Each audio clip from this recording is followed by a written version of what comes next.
Okay, we're okay. Welcome, guys. We're back for another two-man show. With yeah, it's a program dub today.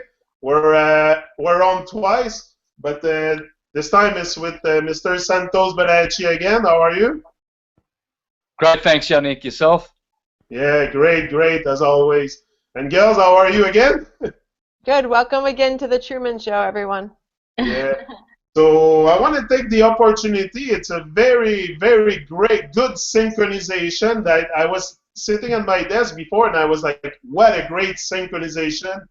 Ishta holiday, Babylon holiday, to talk about it and to for Santos to explain us how Babylon, how dirty Babylon is and all the what Easter is all about, because a lot of people think that it's about picking up eggs and rabbits and stuff like that. Yeah, that's part of the tradition. There's something attached to it in that sense, but it's a lot more than that. So maybe Santos can instruct us on a couple of stuff that we might not know already.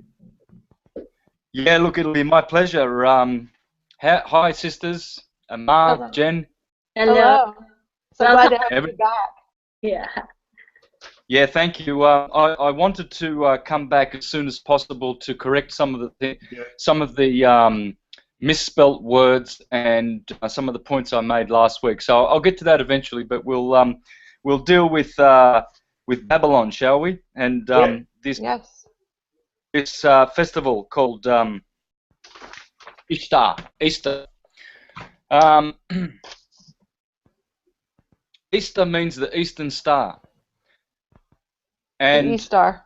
Okay. Yeah, the Eastern Star. And why is it Eastern? Well, because around Easter, around the equinox, the sun is perfectly in the east. Simple. So when we get the sine wave happening again, when you understand the wave, you understand all things. You must understand the wave, the sine wave. So equator, Tropic of Cancer, Tropic of Capricorn, and there's the wave. It's actually a torus field. It's a hyperboloid. It's the DNA, as you're going to see. Yeah. It's everything. This is Christ. This is Baal. This is Adam. This is Moses. Easter is here. So what we do with the sine wave is we bring it back around to itself, we put in the equinoxes, and we have the Holy Cross. And this is the holy sacred area that we're talking about where Easter happens. That's Easter there. This is Christmas, this is Ramadan, and this is Yom Kippur of the Jews. All festivals, all of them, all of them. All the holy ones are centered around these tropical points. That's Cancer because of the Tropic of Cancer. This is Capricorn, opposite, because of the Tropic of Capricorn. And here is Aries, the Lamb of God, and here is Libra, the scales of justice. And those are the four tropical points. And that's where every religious important festival occurs. The one we're talking about now is Easter, the Eastern Star. So these solstices, these are wave amplitude. This is where the wave, the sine wave, gets stretched out. So they are feminine signs, water and earth. This is the evil woman, Eve, the wave of Eve. See, the sine wave is the sin of Ave Maria. Oh. Is that where also come sinus? You know, in mathematics you have sinus and cosinus. Same thing from that too. Yeah, sine, cosine. You see, when Eve sinned, she needed a co-sinner to sin with her. So she got her husband Adam, and this is Adam, because as Sosimos, the 3rd century Greek philosopher, said, here is the ascendant, here is the descendant, and this is the meridian line. That is Adam. Yeah. Okay? Adam and Eve, the wave. Ave Maria. Mare is Mars, maritime, marine, the waters. This is water, the waves of water. Everything is produced by hydrogen. Hydrogen is water. And why do they use sinus and cosinus and mathematics? Because I know everything is inverted in the world, but why do they take it, and what's the meaning of that? Because the sine wave goes back to sine and sin are forever conjugated in sense and meaning. Sinning means to take on this wave form, this vibration. We are vibrating in these bodies. Energy, frequency, and vibration, a la Tesla. This is the sin of Eve. It's the sine wave. We have come into the wave world, whereas we should be in the still world, Vrindavan, our home in the heavens, where there is transcendental motion, not this physical motion of vibration. Vibration is impure. Vibrating light, red and blue, red and blue, red and blue, is sin. White light is pure, Mary, the Virgin, magnetism. So when you look at the Vatican Square, and they've got a little obelisk. Well, it's not little; it's the biggest one in the world. They, I think Caligula or Tiberius stole it from the Egyptians. That pyramid. That obelisk, and brought it to Rome. Cost millions and millions of dollars, and how they did it was just one of the wonders of how they stole all the Egyptian obelisks and brought them to England, Paris, and Rome is just incredible. But what you have here, here's the Vatican here, the Vatican, and what you have here is you have four major monuments. And the sun and the road that leads to the Vatican is called I'll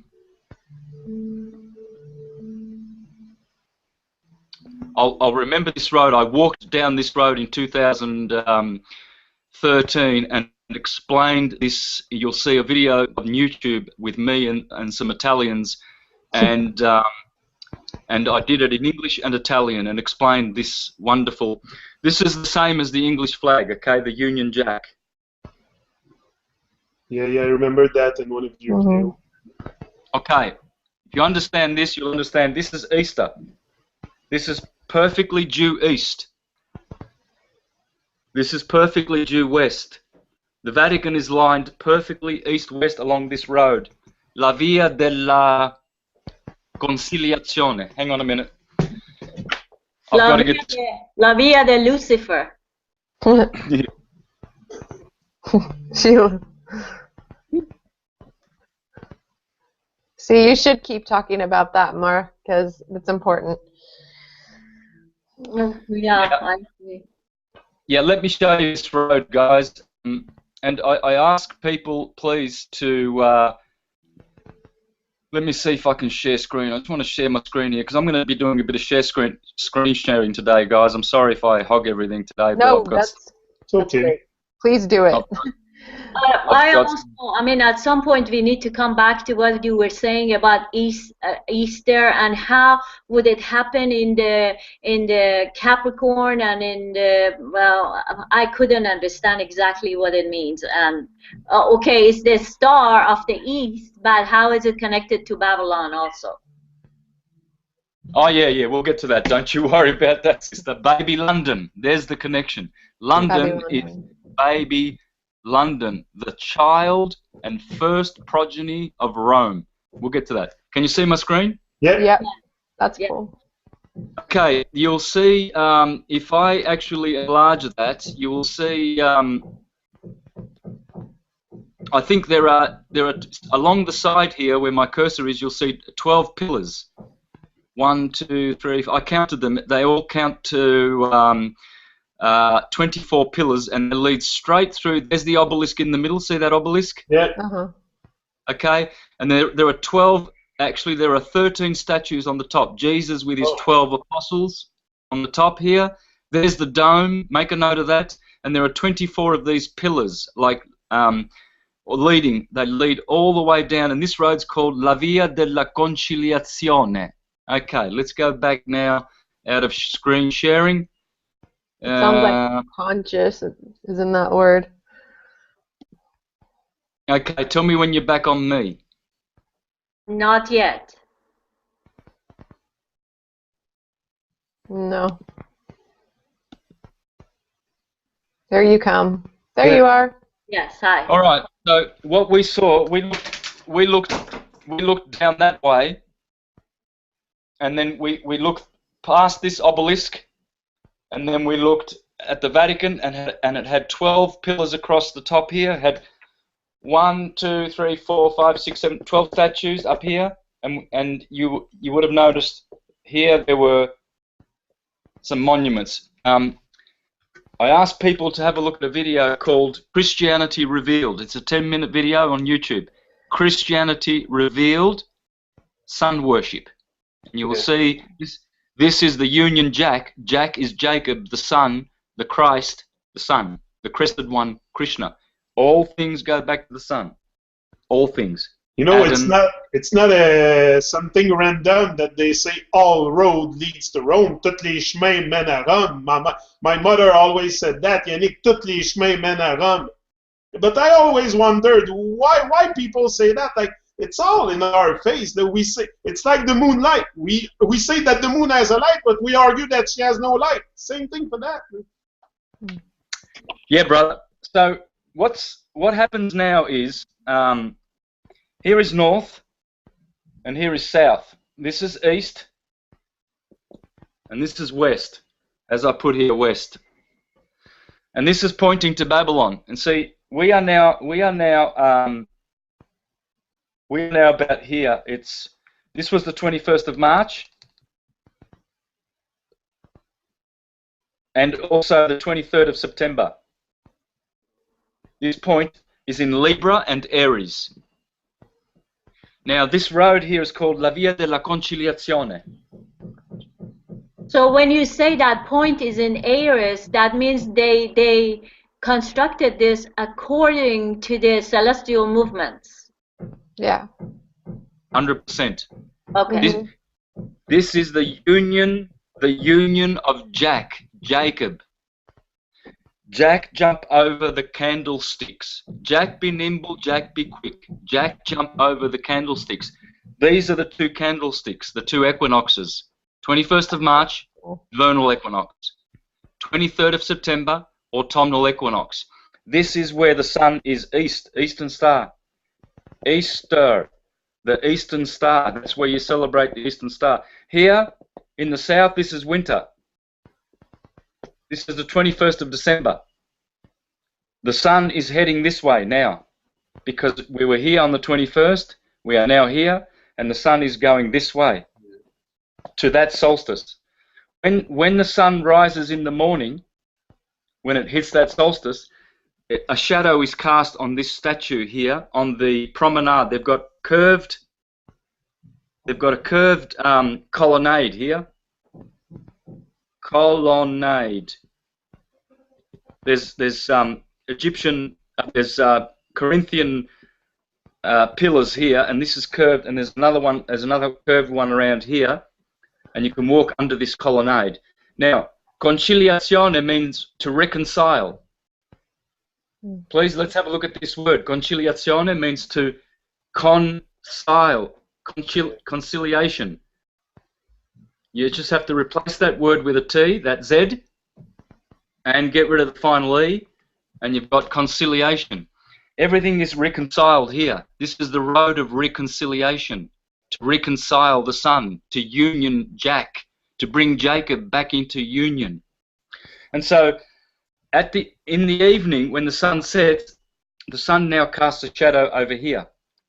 So at the winter solstice, in the morning, the sun hits, as it rises, it hits the obelisk, and the obelisk casts a shadow here onto that monument there on the 21st of December in the morning. In the evening, the opposite. It casts its shadow here. 3 months later, It goes back to the autumnal equinox, September 23rd.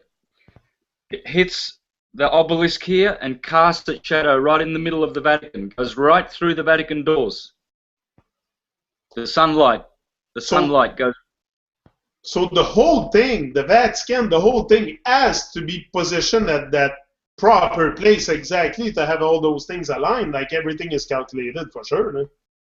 This is why we know we live on a flat Earth. This cannot be working on a wobbling, spinning, orbiting, rotating, flinging, hurtling system. It doesn't work. We are living on a non-stationary plane net. And so all monuments, the pyramids in the Angkor Wat, all of them are doing this. They're all doing this. They're all aligned to the equinoxes and the solstices. They're all uniting Jack. They're all conciliating the sun. It's all the sun. Everything is the sun. Everything.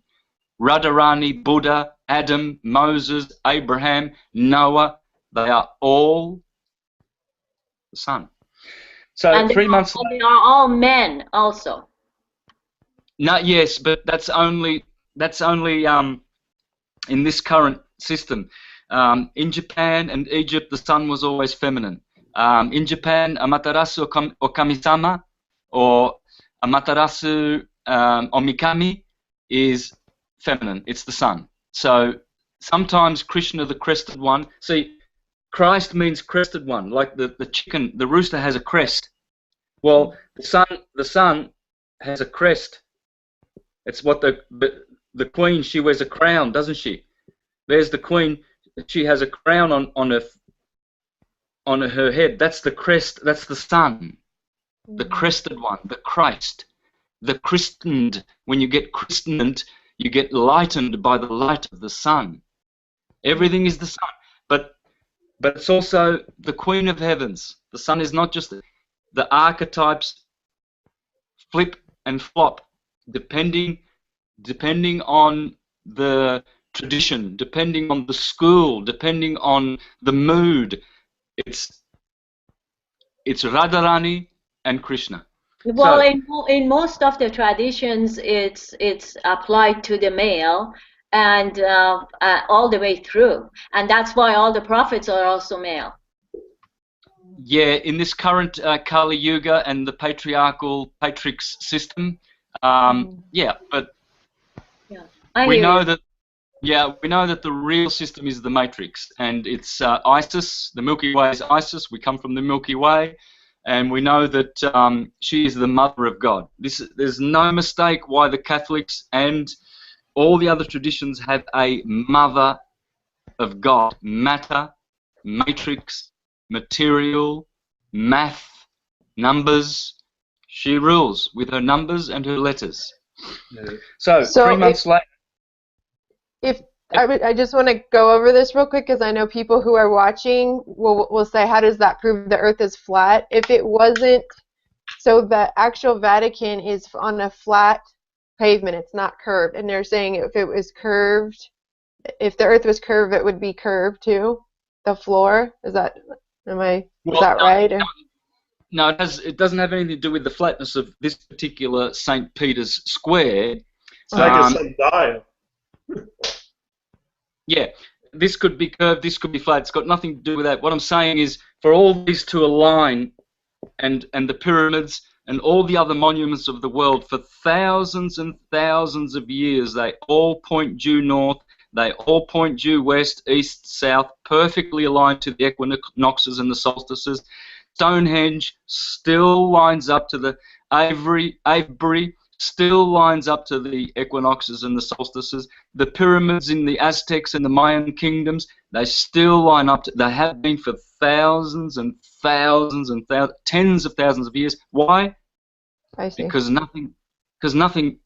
What moves is the apparent movement of the sun above our heads, which I will explain in a minute. So yeah, the point of that, how this proves that we live on a flat Earth is that if they made this, say, 1,000 years ago, which they did, or 500 years ago, this square, even in 500 years or 1,000 years, there would be movement if we were wobbling, spinning, orbiting, rotating, hurtling, and all of those movements that the Copernicans are trying to seduce us to believe. The wobble, that's right. You're right. These shadows would never be cast, even after weeks. After weeks, this would go out of sync. It must be that the Earth is firm, terra firma, stationary, and non-rotating, like all the great scientists have proven. Sagnac, Michelson-Morley, Michelson-Gale, George Airy, etc., etc. So 3 months after this point here, the sun then goes down to the summer solstice on June the 21st. And in the morning, on June the 21st, the sun hits the obelisk in St. Peter's Square and casts its shadow on this monument at the end of the pavilion, the colonnade here. And then in the evening, the sun's over here on the opposite side. It casts its shadow over here. Then 3 months later, as it journeys back to Easter, where the star is in the east, it casts its shadow here, and then in the evening, it casts its shadow here. Which star? Are we talking about Sirius or? Sun. No, our sun. Okay, our the sun. sun. No, but you said there's a star. Star. You're talking about the sun. The sun.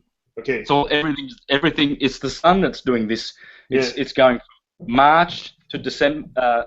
From September. Wait a minute. I think I might have done that wrong. March to June. So June's down here. Sorry, guys. Yep. Oh, I got that right. Okay. Yeah. So let's start again. Let's do this so that we are all understanding everything that's going on here, please. So the sun rises over here in the east and sets in the west. Yeah. Yes. That's where he sets, and he rises in the east every day. But he doesn't always rise at the same spot. The sun's always doing this every year. June, December, Cancer, Capricorn, Cancer, Capricorn, Cancer, Aries, Capricorn, Libra, Cancer, Aries, Capricorn, Libra. Those are the cardinal points. Card means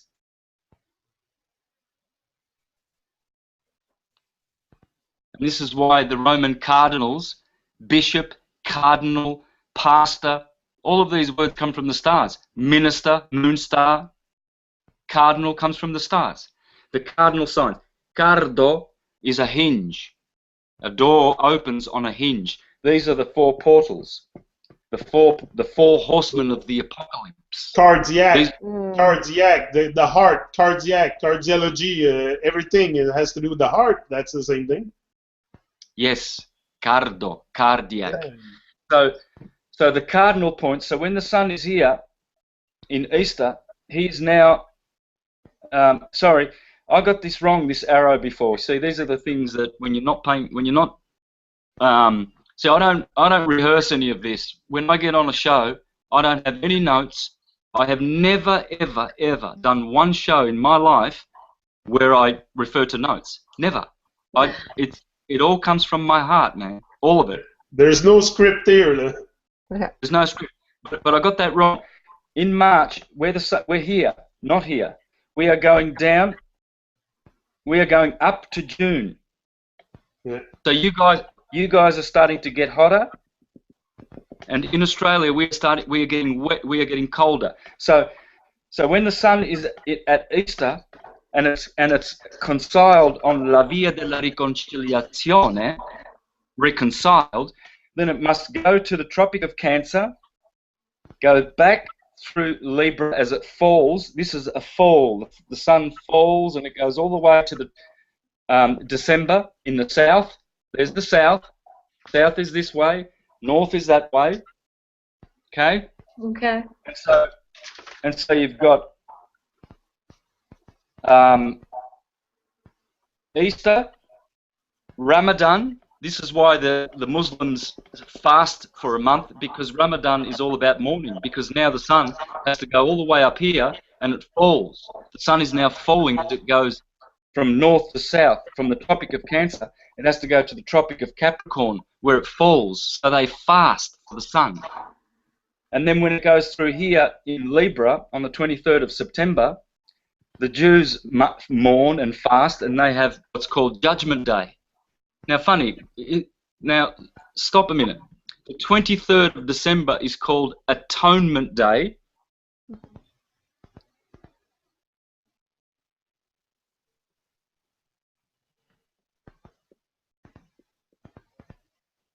And it happens right there at the opposite date of the 21st of December, which ushers in Easter. Now stop for a minute. Atonement Day, and they also call it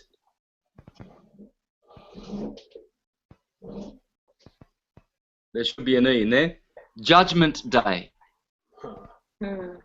Atonement Day and Judgment Day are one and the same thing. It happens on the autumnal equinox every year. Not every year, because the Jews go by the lunar calendar, so it shifts, like Easter shifts. Christmas is always fixed. Christmas is always fixed on the 25th of December. But these two dates here, Easter and Atonement Day, they're pinned to the equinoxes. This is why you always see a lot of people, you see people, especially around Hollywood, they always have the number 23 on their T-shirts. You always see, in Hollywood movies, you always see the number 23, 23, everywhere there's 23, everywhere. There's even YouTube videos explaining this phenomena about the number 23. It's because it's the equinox, and it's the Judgment Day. So in other words, it's saying, someone needs to mute out there, guys. I'm getting a lot of feedback. Yeah. So what's actually going on? I think it's me. Yeah, I think it's So for people who don't know your studies and your work, who are watching, the whole entire religious system is based upon the movement of the sun and the moon, and all these days that people are waiting for, like the Judgment Day, has already happened. It happens every year, or almost every year. This isn't something that's going to occur. It's happening. Judgment happens there. Why? Because this is the scale. Yeah, guys, you're going to have to mute out. Sorry, bros. Guys, oh, okay. I can't hear myself. We can mute. Yeah, that's it. That's better. So at 1 month, atonement, atoning for one's sins, happens here on September the 23rd.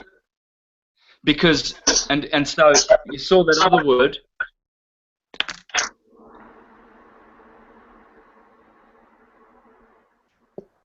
Why is this road here called the road of conciliation? Reconciliation. Because the sun is reconciled. Union Jacob. Jacob has been united. So Jack, be nimble, Jack, quick. Jack jump over the candlestick. These are the two candlesticks. When Jack, the sun, jumps over, he is continuing to go around in his circle.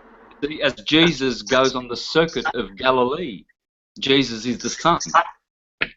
So let's have a look at that then, shall we? Why is it Judgment Day, since you asked that question?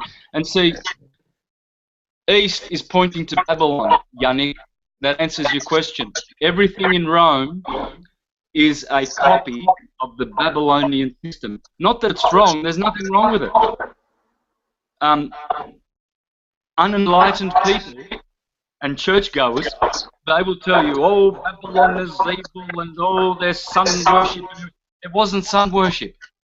Maybe the uncultured ones were actually worshipping the sun to their detriment. But the enlightened, true enlightened ones that went through the mystery school, they didn't worship the sun. They worshipped what was back of the sun, the intelligence that put the sun there in the first place, the prime creator, where all reverence goes. Not to suns and moons and stars. No one is an astrologer so that they can worship the stars and, you know. You can preach this from the rooftops, they'll never get it.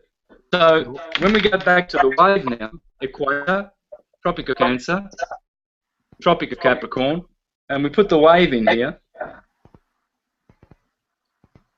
and then we bring the wave back in around on itself, and we do this, and so we've got equinox, solstice, June 21st, December 21st, and this is Judgment Day over here. See how they are equal? Mm-hmm. This is why the cross has two equal stems here, a short stem here, and a long stem here. Why? Well, because if you get an obelisk in the winter, in the summer, when the sun climbs up to Cancer, the shadow cast is very short. But in the winter, when the sun is here at the Tropic of Capricorn, and you have an obelisk, a sundial, you will have a very long shadow cast because the sun is low in the sky. Never heard of that one. Never heard of that one, the shadow. The cross, I heard some stuff about the cross, but never in that way. So when people say why are we having such bad feedback? Yeah, something's wrong, isn't it? I think it's Mar, maybe? What is it? I turned everything. Huh? You have to put earphones on. Okay. When people say, because I've been watching your stuff for years, and people say, well, there was a Jesus because there was many people who claim to have seen his death, and they were reporting it and reporting it and reporting it. How do you respond to that? Well, how do I respond to that? Well, let's go to the Nag Hammadi Gospels that were discovered in 1945, 2 years before the Sinai text in 1947. And we have 11 books filled with Gospels to Jesus that predate the historical Jesus. And they saw St. Thomas there also. They saw Jesus and Mary Magdalene, and he was crucified. Yes, because this is what they are seeing. This is the gospel. See, gospel, everything begins in these four cardinal signs, everything. And here is the goat, and here is the Lamb of God. Aries, the lamb, is in charge of the equinoctial axis. The goat, Capricorn, this is the sheep and the goats, you know. And when Jesus says, I will judge, the goats shall go to the left, everlasting perdition, the sheep shall go to the right, everlasting life. So what we've got now is the goat, gospel. All the Gospels are true. Yes, they saw Jesus in a literary way, not a literal way, because Jesus, the Son of God, did not come into the body of a man, literally. He came transcendentally, literarily. And so what we have here is goat. This comes from, gospel comes from goat, spell. Old spell. How do I know? Because the Greek word for gospel is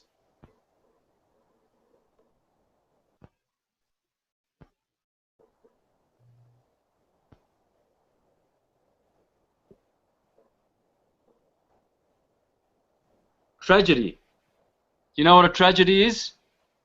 The old plays, when you go to an opera, they were in Italy. They're called operas, or a tragedy. You go and you listen to a story about Prometheus and his tragic, the end of his life, Achilles, and how he tragically died. A tragedy is a tragos oudi. Comes from the Greek word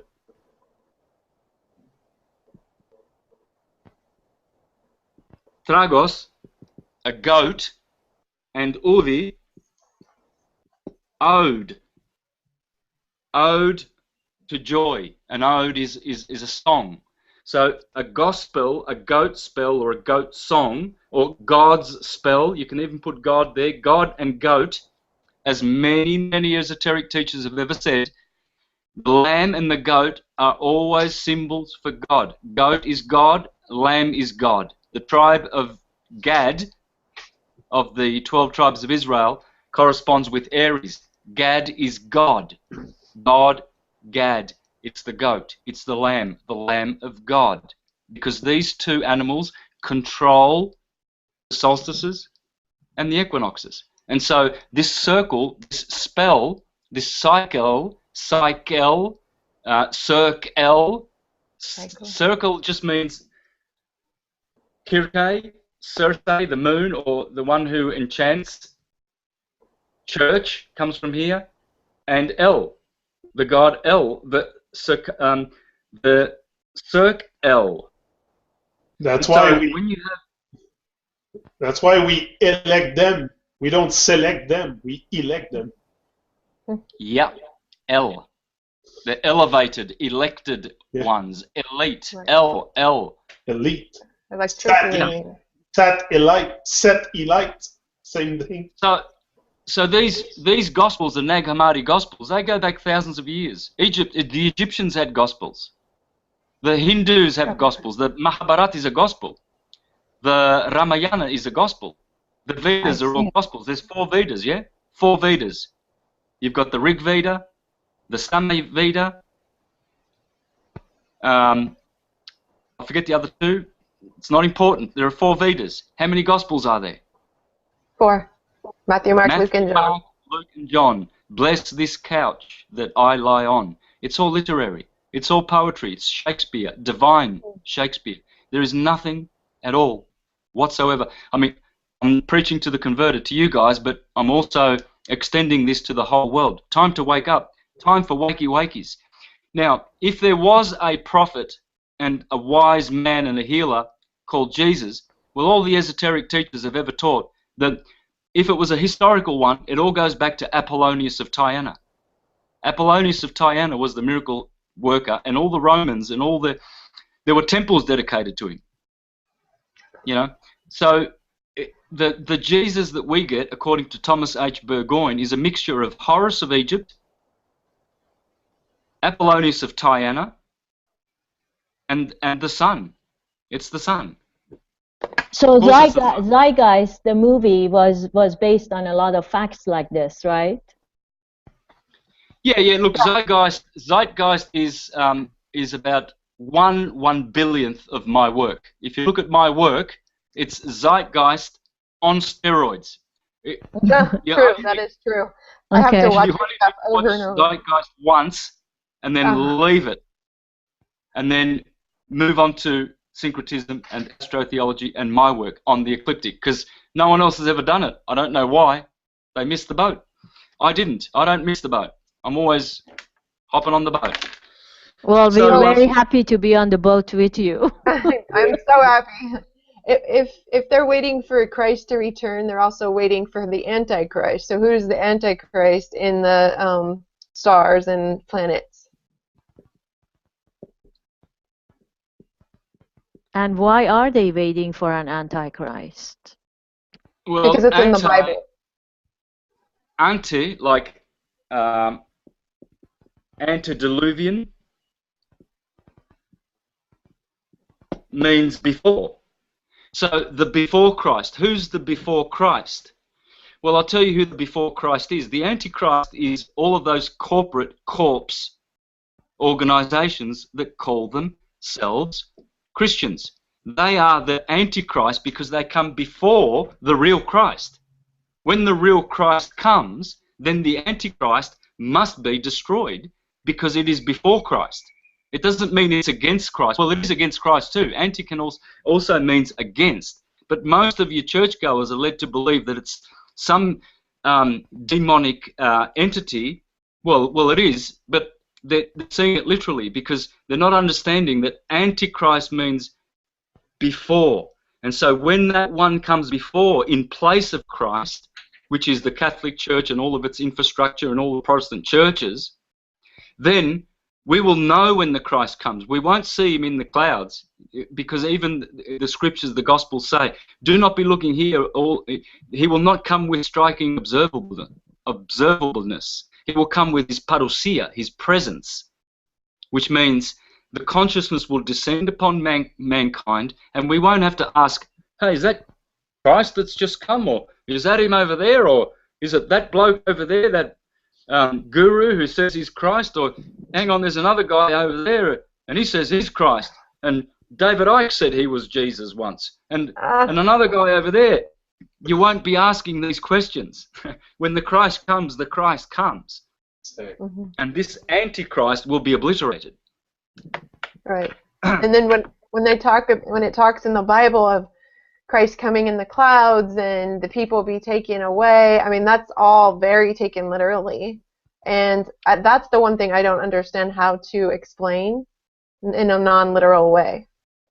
Okay. Yep. Good questions. These are all good questions. Bob is saying everybody think good God will come from the sky and stuff like that, so it's the same thing. It talks about the rapture and all that. So, if you look at esoteric literature like Leonardo da Vinci, Michelangelo's Sistine Chapel, you will see that God is in the shape is inside the cerebrum. God is inside the cerebrum. The Bram is Sarah Abraham. mm-hmm. The ram of God, Aries. Aries is the first sign, and it's in the head. It's the cerebrum. The bull is the cerebellum. At the back of the neck here, you have the lower brain. The cerebellum, the cerebellum. The cerebrum is the ram, Aries. And so these are the clouds. The cerebrum looks like clouds. Oh. And the Lamb of God, Aries, is coming in the clouds. In other words, here, from the claustrum, just underneath the cerebrum, is the claustrum, the Santa claustrum, Santa Claus. And there is... Sorry? I just said okay, I'm sorry. Yeah. And there is a secretion which comes from here, and it's called the chrism. So the Santa Claus produces little gifts that go down the chimney. You see, the chimney is the spinal cord and the Ida and the Pingala nerves, and they cross and they go down. And so when the Santa Claustrum produces the chrism, which is in Greek Christos, Christ, this fluid, which is like the manna from heaven, it's white, it's a beautiful fluid, it gets differentiated in the third ventricle. At the pineal gland, it is turned into a positive fluid, and in the pituitary body, which is feminine, it's turned into a negative fluid. And so that beautiful fluid is differentiated into positive and negative, or masculine, feminine. The pineal gland is Joseph, the pituitary body is Mary. Joseph and Mary, the two progenitors of the Christ, the chrism, the fluid that descends, goes down to the sacrum, and the sacrum is a pump. And it pumps the oil back up the spine when it goes through all the chakras, and it returns to the third ventricle. Once it returns to the third ventricle, it crosses the medulla oblongata, and at the top of the medulla oblongata is where the vagus nerve crosses the pneumogastric nerve, the nervous system that feeds all the vital organs. Once the oil intersects that, it is crucified, and then that oil commences to vibrate 1,000 times higher than before. It goes into the fornix at the back of the third ventricle. It sends an electrical signal through there. After 3 days, that electrical charge commences to produce in the pineal gland a very, very special fluid called the blood of the Christ. And all of the dormant brain cells in the cerebrum are activated, and you have the higher mind activated. And this happens every month when the psychophysical germ is planted in your solar plexus from the sacrum. So the fluid remains in the sacrum, and it gets turned into sperm, the sacred fluid of life in the man. And so every month when the moon transits your sun sign, in my case Aries, when the moon is in Aries, in my womb, in my spiritual womb, in my solar plexus, a psychophysical seed is born. It's called the Christ.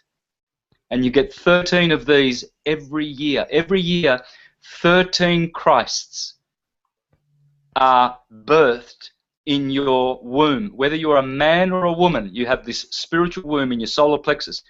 And if you look after that seed, for those 3 days of the transit of the moon in your sun sign, then what occurs is you are able to ascend that Christ. This is what the ascension is about, the rapture.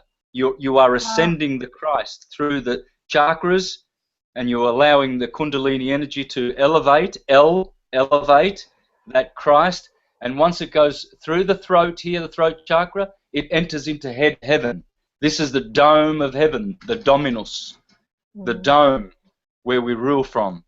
And because Aries and the bull are the rulers, this is why Krishna is always with his bulls. Why is Krishna always with his cows? Well, we're going to see that in a minute when I share my screens. We're going to show about these animals' symbology. So let's go to that, shall we? I've got some nice little things to share with you now. Yeah, it would be interesting to look at the animal symbology too in astrology, where it come from and all that. If you can. Can you see that? Yeah. Oh, We'll okay. just see your face right now. Okay. All right. Well, I'm sharing my screen. So tell me when you can see my PowerPoint presentation. We're seeing it. You are seeing it. Okay. Yeah. All right. Cows and lambs. Cows and lambs. I wonder what these cows. Why is Krishna always there playing his flute, and he's always got cows? And there's always lambs too. You won't see it much in Krishna art, but you'll see in what you'll see in Christian art. And these slides come from my PowerPoint presentation called "All is Atum: Atomic Theology, Atomic Language." So in Christian art, you'll see this lamb. You see the lamb, Jah, the ram. There's no. I don't see the screen. Do you guys see the screen? Jah, Yes. the ram. Yes, like I that. see the screen. Jah, the ram. Oh, I don't see it. So okay, I'm sorry. I didn't mean to interrupt. I just don't see it. Okay, well, we're just going to have to trust that it's being recorded correctly, and so that people can see it at home. But see the lamb there? There's Agnes with the lamb, and Agnes, Saint Agnes means lamb. Please read what's written there, please. There's the lamb. Now let's go to the cow, shall we? Let's start from here. Now, I haven't released this presentation yet, but it's coming. I'm just about to finish it soon. Matter. Matter is backwards for Atam. Atam is Adam. And matter in Sanskrit means cow. Cow is Taurus, and Taurus fields are the wave modality, the wave field, the wave form that produces all forms. So you can see there matter, atam, backwards, atma, which means the soul. All souls come from these torus fields, these matters. And so when you look at the flat Earth disk, when you look at an astrolabe, you will see that this disk here, this one here represents the Earth, a flat disk. It's called a matter. All right? Now, this is what the matter is, these torus fields. You'll see them everywhere. Yeah.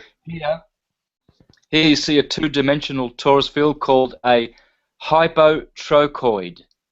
And I'll ask people to check out the work of Ken Wheeler on his YouTube channel called Theoria Apophasis. And you will understand about the hypotrochoid. And this is one of his depictions here, the hyperboloid. And he is saying that all matter does this. It has a hyperbolic shape, an hourglass. You can see the hourglass there, okay? And you can see the torus field. The hourglass and the torus field are one and the same thing. Now, in the middle here you see, can you see this, guys? Yeah. Mm-hmm. This red thing? Well, this is a minimal cross-section of what's to the right, the hyperboloid torus, the hyperboloid torus. There it is there.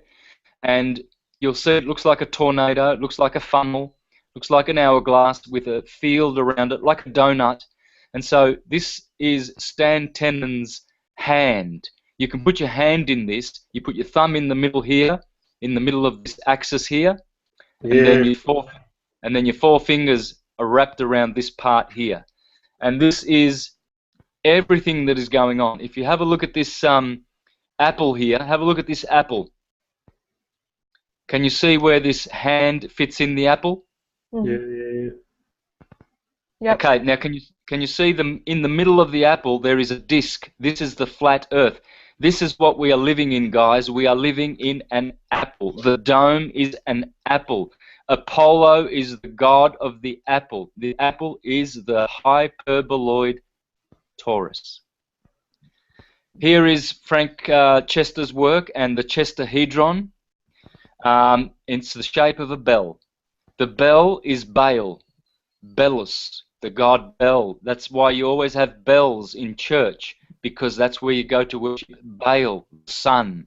It's the Holy Grail. See the cup here, the Holy Grail. It's an upside down bell, Baal, the bell. Now this is very interesting because, sorry? I was going to say, even the very elect shall be deceived.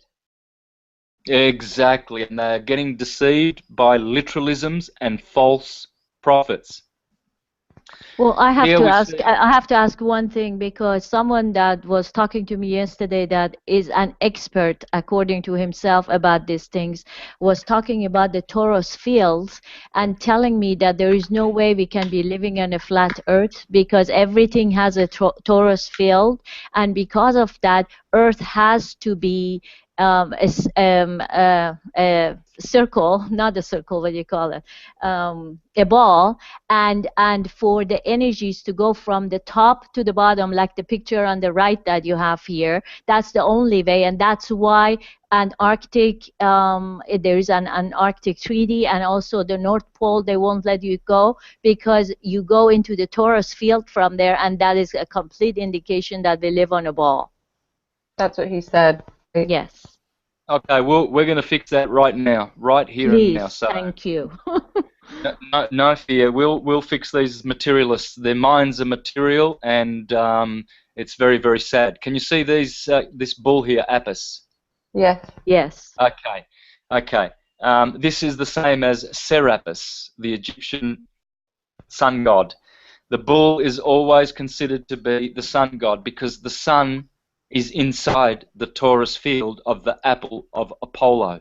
It's always an apple. That's why the apple has a core. Core is the same as cardiac, the heart.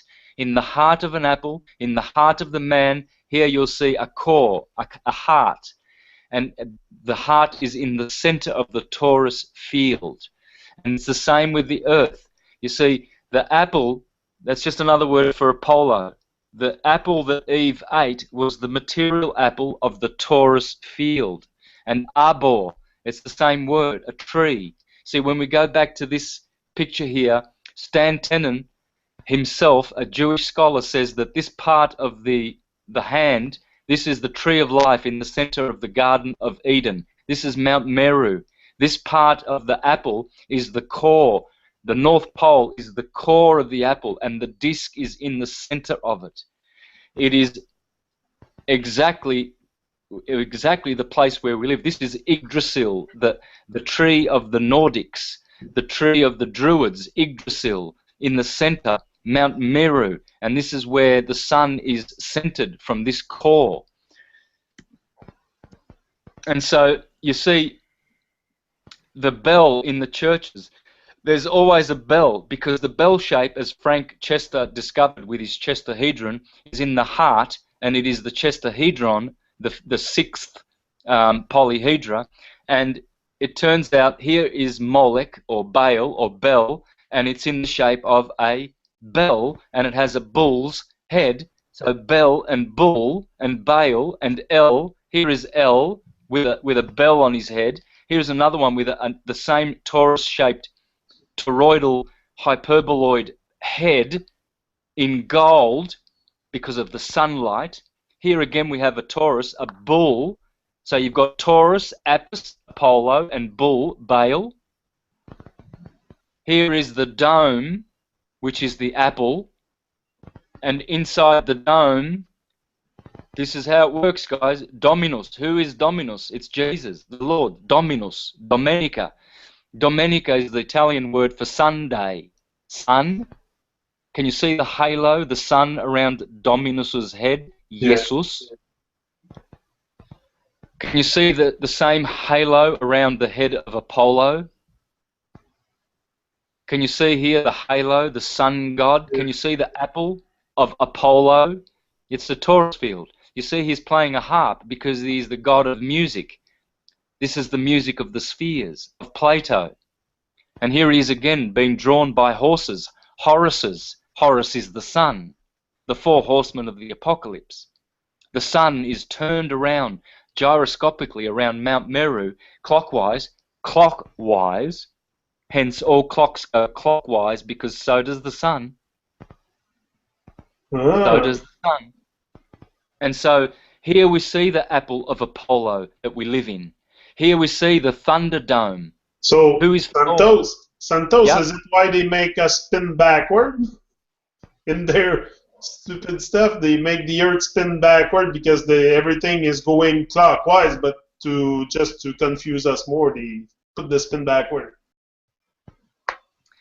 Yeah. Well, there are times when the sun stops and turns the other way, rises in the west, sets in the east. This, according to some Greek historians, for instance, Berosus, I think, and Manetho, Berosus, and who's the other famous Greek historian who's the father of history, they call him, not Thucydides, the other one. Anyway, he went down to Egypt, and the priests there at the Temple of the Sun at the city of On, told him that they have records of this happening 4 times in their history, where the sun has changed from east to west setting and west to east. Now, most of you materialists who are pseudoscientists will say, oh, well, that means the Earth has to stop spinning, and then the oceans will cause tsunamis, and how does the sun, how blah, blah. It's easy. It's easy. The sun is just an effect. It's like when you get a magnifying glass and you focus all that light onto something 1 or 2 meters away, a bit of paper, you can burn that paper because you're focusing that light with coherent light. And so that's how the sun is. The sun is not actually a solid object. It is an effect of other rays that are beamed onto it. And so it's easy to stop that beam as the sun is traveling 1,000 miles an hour in the sky. It's easy to stop it in its tracks and just shoot it the other way. There's no harm done. There's nothing. No one suffers. It's just all you do is you stop the dial in the middle and turn the other way. Simple. So what do you mean that it is the effect of other lights? Well, it's the effect of something happening locally. The sun may actually be encased in some sort of a glass structure, or it might be reflected off the dome, the glass of the dome, the crystalline sea. It's a glassy part of the sky, of the starry heavens, as it gets projected from Mount Meru. Mount Meru is this magnetic mountain, or this tree that we've just seen in the heart of the apple, which is controlling the sun. As I showed last week in the show, the sun is turned around by Mount Meru, this magnetic mountain. It's a magnetic, counterspatial, inertial. Let me get the correct expression for this. Just bear with me one moment. Dielectric inertial plane. So our Earth is a dielectric inertial plane. It's a planet. It's a dielectric inertial plane. See the work of Ken Wheeler. He doesn't subscribe to flat Earth at all, but I'm adding to his work. He has discovered how magnetism works, the first person in history to do so, and he does it quite simply on his YouTube videos. And magnetism is, and what we think is gravity, is a movement towards counter space. In the center of all so-called atoms and planes and anything, even humans, animals, all objects, is a counter-spatial dielectric inertial plane. Now, I'll explain that in a minute, but for now, let's just get through this. Can you see Apollo here? Sorry, Thor with his hammer, with his thunderbolts, the thunder dome. The dome, the thunder that we hear in the sky is caused by Thor, and that sound of thunder is an atomic word, thun, T-U-N, atun, thunder, because this god, the sun, is in the dome, in the apple of Apollo. Here we go again. Here is, look at these words. Taurus, tornado. See the tornado here? Here. Yeah, this is all magnetism, guys. And so we see an apple. There's the other apple. You see the hyperboloid working with the Taurus, the apis, the apple. And so this is what Ken Wheeler says in his book Magnetic Secrets Discovered. Something like that, I forget the name. He says magnetism is dimensional. The dielectric is intradimensional, or in counter space.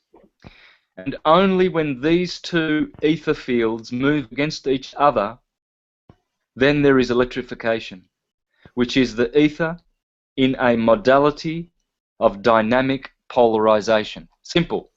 When the hyperboloid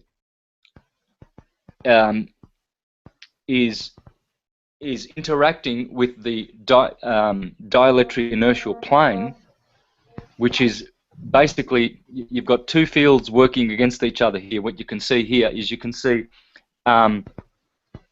centrifugal divergent waves and centripetal convergence interlaced and what's the word? Conjugating, as Dan Winter calls it.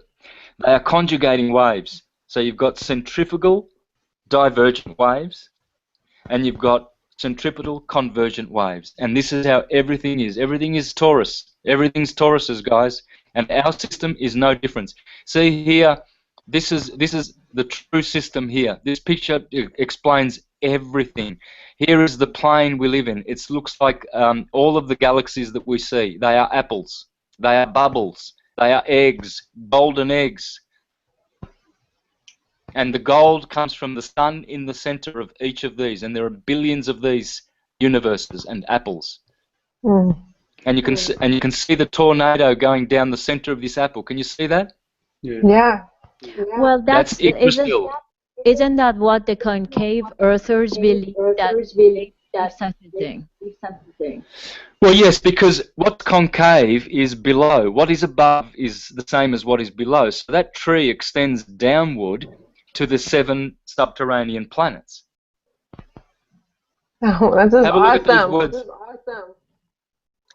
Have a look at these words here. Dominus, the dome, the Lord, the Sun. Everything is the Sun, guys. And the dome is the Father, the Dominus, the Lord, and the Sun is the Sun. That's why it's called the Sun. Because the dome is the Father, and the Sun is the Son, and the air and the magnetism that it works through is the Holy Spirit. Period. Dominion. And so, and the Holy Spirit is the mother. yes, yes. That's why And so we've look at been, these words.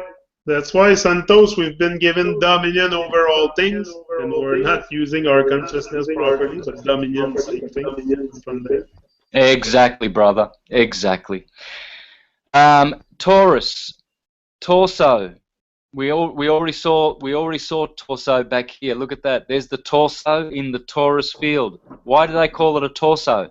Why do you go walking around with a torso? Because you are a tornado. You are a Taurus. Taurus is just, look at the words Taurus. It's an anagram of torso.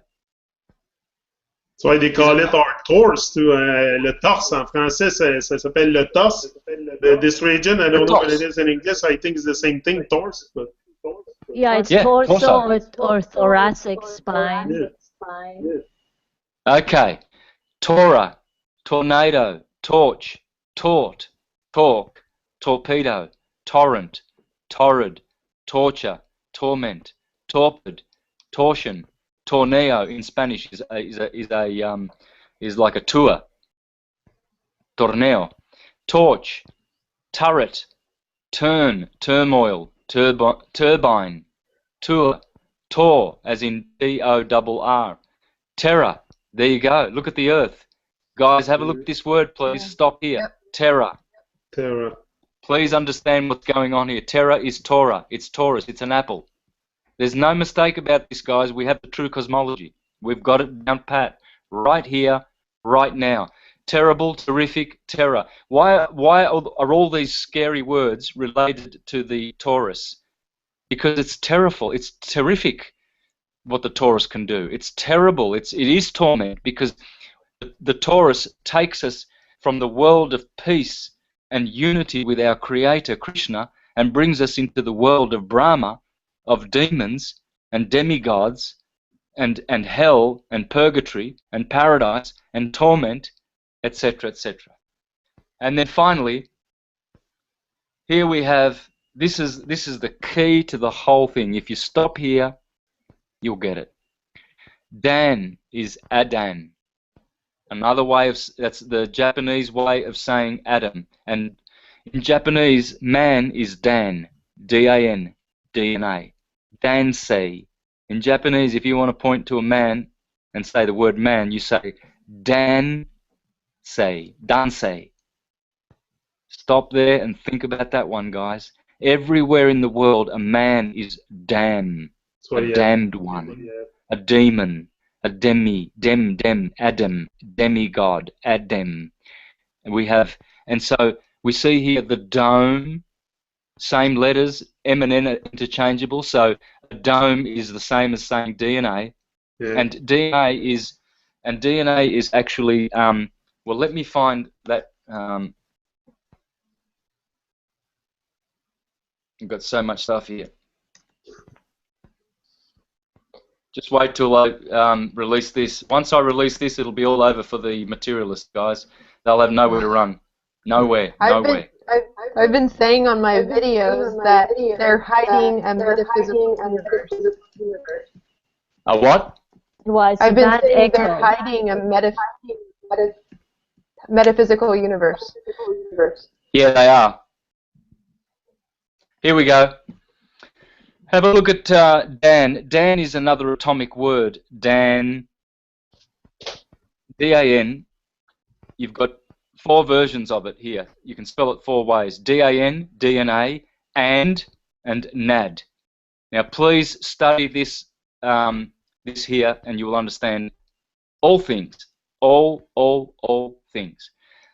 Adan is DNA, and is andros.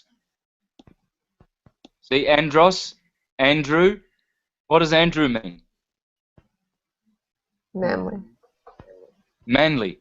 And it comes from the word hand, just as the word man comes from manus, the Latin word for hand, because it's the hand that defines us. Remember that little hand instrument that Stan Tenen made with the apple, the hand thing? Right? Well, we come from the hand, handy Andy. That's why a man is handsome. Man is made from sand, land, he can stand. All of these words have atom in them. Right? And so that's what we're looking at here when we're looking at the DNA. We see DNA, we see the donut. Why is it called a donut? Don, add-on. Don, everything is atum. All things are atum. When you look at percussive instruments, let's have a look at percussive instruments, shall we? Sure. I can't wait till I release this presentation. It's going to blow the top off every materialist's brain. Look at this. Can you see that? What's that called? Yeah. Yeah. Tom-tom, atom. Atoms are everywhere. Tam-tam, this is called a tam-tam. This is called a dun-dun. This is called a timbali. Cymbal, tambourine. Italy, timpani. Trombone, drum, strum. There you go, when you strum an instrument. Tabla, tuba, gong, bongo. Tumbadora, here we go. Look at these Cuban instruments. Tum, tum, atom, everything. Dumbek in Egypt, dum, djembe in Africa, trumpet, trombone. All music, all sound, God is sound, is atum. All is atum. There's nothing but atum in the universe. And what is atum? It's Adam. And what is Adam? The dome. And what is the dome? The apple of Apollo, the bull of the Taurus, of the apple of Apis, of the arbor, which is the tree. All right, we got the point, haven't we? I Tough think gong. so. Tough gong. From there too. Bob Marley, tough Yeah. gong. It's a very bad Yeah, echo. look- Yeah, you actually have to mute, but it's pretty much impossible. I think we're going to have to put up with it. Just try and put your volumes really, really low. Now, how do I get out of this? This is incredible. All right. I am so glad I came on tonight. It is incredible, and it's so easy to do, Jen. All you've got to do is pay attention. We've all got it in us. Where did it come from with me? I mean, I don't know.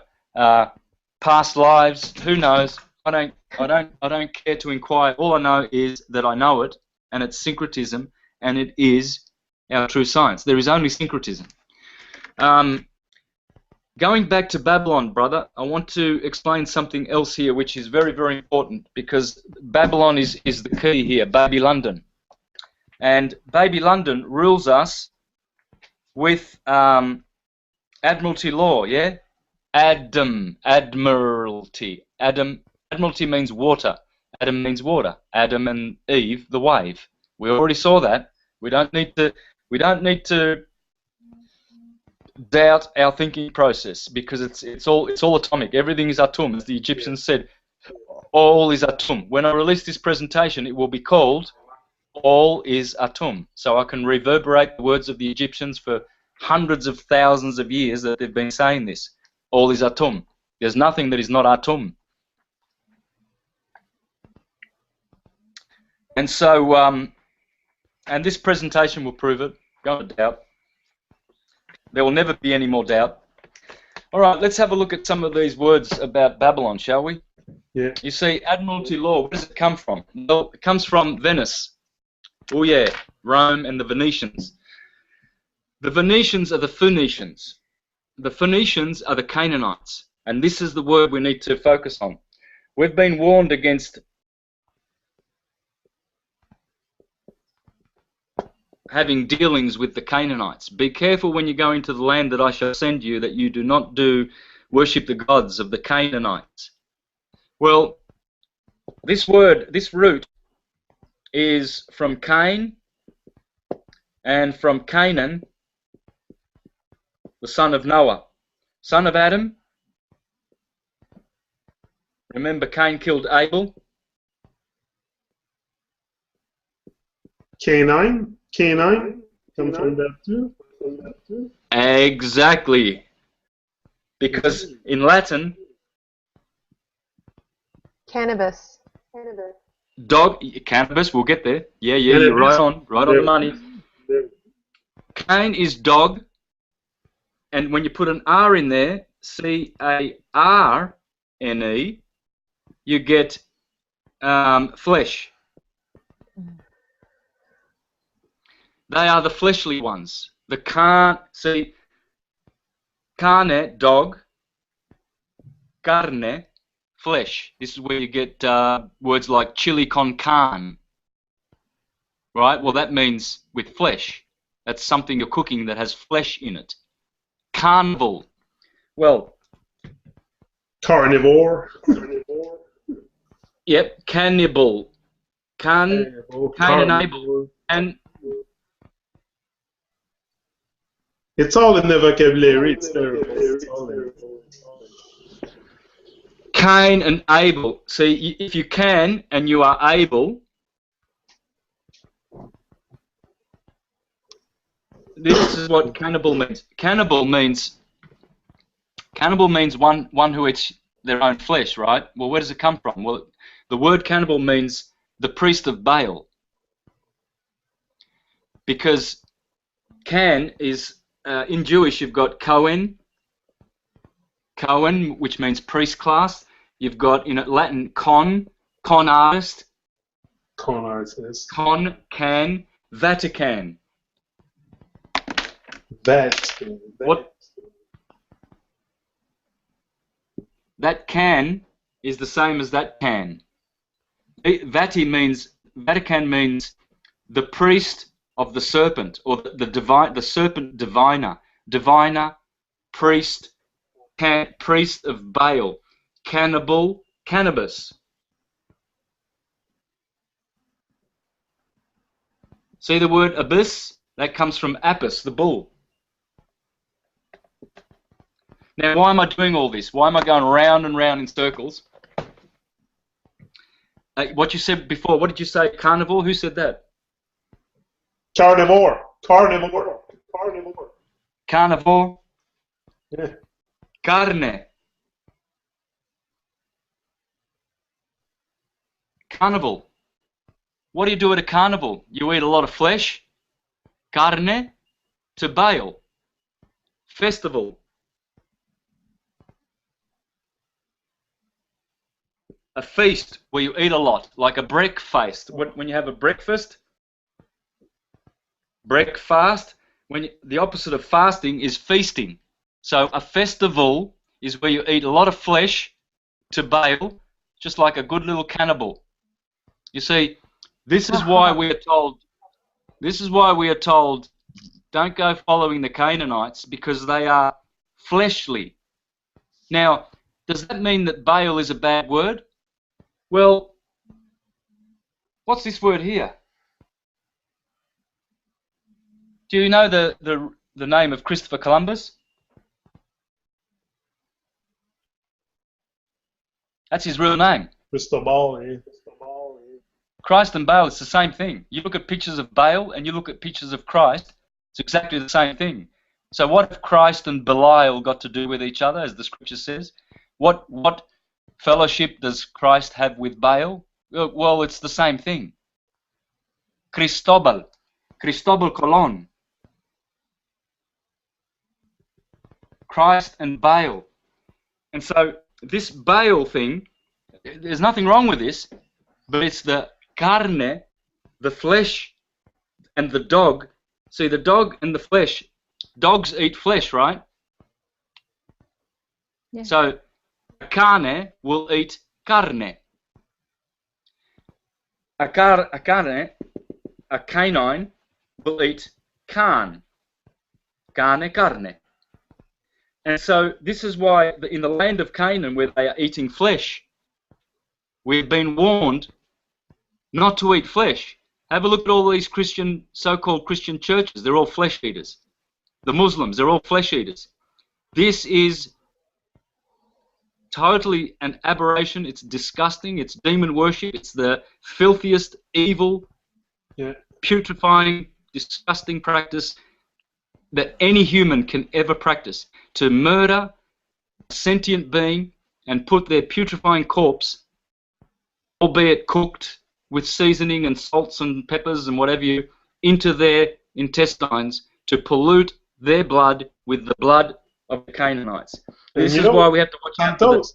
Just to make a little interruption, people don't seem to be allowed, when it comes to we're not really made to eat meat either, so it's like, just look at your biology and realize that not I cannot hear anything you said. Very cool, huh? The only one who's not echoing is Santos, so maybe it's a sign that we just need to let him talk through the whole thing. No. I'm done. I'm pretty much done. So if you've got questions, we can do those. But, oh, no, I'm not done. This is the whole reason why I wanted to come back on this show. You had to do some correction, you said. Yeah. So last week, we were having a look at the flat Earth, the true disk Earth, and so there's the plane that we live on, and we have Mount Meru in the center. Let's make it like the tree that we've just learnt about in the apple. So that's our dome, guys. That's Mount Meru here in the center. This is our Earth here, and the sun's going around here clockwise at the Tropic of Cancer. Here's the Tropic of Capricorn. Here's the equator. And please study the analemma. Say that again. Say that again. The analemma. Yeah. Please study the analemma. This is the figure 8 that the sun makes every year in the sky. The analemma proves that we live on a flat Earth. We'll get to that in a minute. So, as the sun does small circles at the Tropic of Cancer, it actually grows and does bigger circles at the equator. So we're right here now, March the 27th, and we're going to go up to June the 21st, here. And that'll be summer. And so, as the sun goes down, it makes bigger circles when it gets to the Tropic of Cancer here on December 21st. Cancer, Capricorn, Cancer, Capricorn, Cancer, Capricorn. The sun is making a pyramid-shaped TP vortex in harmony with this apple every year. The moon, she does an upside-down vortex like this every month. She does 13 of these every month. So these are the nodes. That'll be the node. This will be the node. The north node, south node. There's something, Santos, that I really have problem wrapping my head around is what regulates the temperature on Earth. Like I look at the sun, almost over me now. There's not much difference from now to June, like in the sky. Like what regulates the whole temperature? Like it was super cold here yesterday, and today it's 14 degrees. Like it can be only the sun that regulates the temperature. All right, let's have a look at that in a minute. Good question. I'll make a note there so I don't forget. So here, the word that I showed last week should have been this word.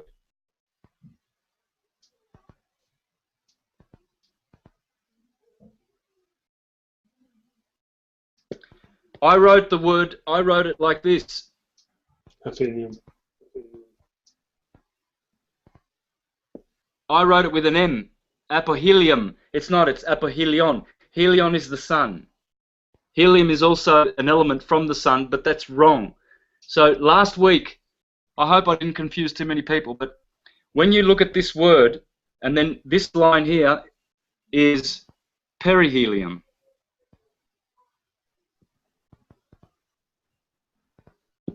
Helion. Peri means close. Apo, in Greek, apo means away or far. Close, far. Now, isn't it funny that 2 weeks after December 21st, January 4, so let's go from January 1st to January 4, is perihelion. January 4 now is considered to be perihelion, the closest the sun gets to the Earth. In the heliocentric model, they say that the sun is 4 million miles closer to the Earth.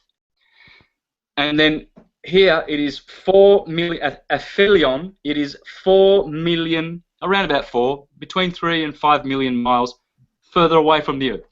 The point I was making is this: if you go to Wikipedia, if you just want to do a superficial search, and you put these words in, you will learn a fact. And the fact is this: that all scientists, whether they are geocentrists or heliocentrists, ball earthers or flat earthers, they all agree that the sun is variable distance from the Earth. So let's not talk about that anymore. I mean, right now we can talk about it. You know, we can elaborate and explain all this, but this is what confuses many people. How can it be that the sun is doing 24-hour circles here, and it's always doing 1,000 miles an hour? Or well, it's not actually. It appears that way, like I explained last week. Here, this is more than double the distance that the sun has to do. Well, let's explain how that works then, shall we? Let's say I have a torch in my hands. This is a torch. Yeah. And I'm standing like this with the torch. And I'm shining to the ground 4 meters in front of me. Now, as I shine on the ground and I turn like this, and I count to 5, 3, 4, 5. I'll do it again. 1, 2, 3, 4, 5. And I keep going around like that. Right here where my hand is, this torch has travelled only 1 meter. But over there, if the radius of my circle is 5 meters, then you multiply that by 3.14, and that's about 16 meters. So the light at the end of the torch has done 16 meters. The torch has only done 1 meter as I go around. Okay, so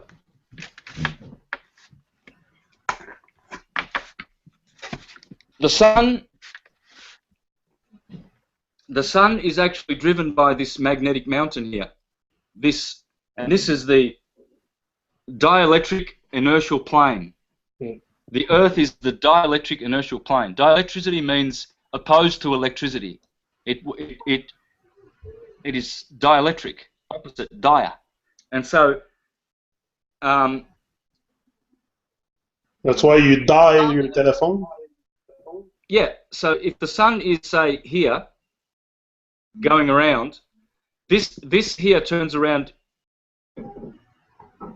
does 1 revolution every 24 hours. Whatever it is here, whatever it is, this tornado, the center of this apple that we live on, is turning. And so when the sun is here, it's still doing 24 hours, and when it's here, it's still doing 24 hours, but it's covering more area. It appears to, does it not? Okay, so let's transcribe this to a flat plane. So here's the Earth from above. Here's the Tropic of Capricorn. Here's the equator. And here's the Tropic of Cancer. And there's the North Pole. There's your bullseye. Well, I could have done better than that, couldn't I? So we've got Cancer, equator, Capricorn. And this is the South Pole. This is the North Pole. So,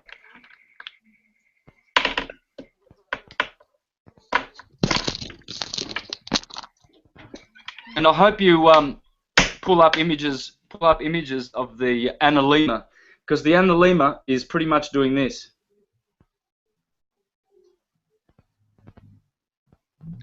You see, the analemma is wider at the bottom and thinner at the top. 16 degrees at the top, 32 at the bottom in width.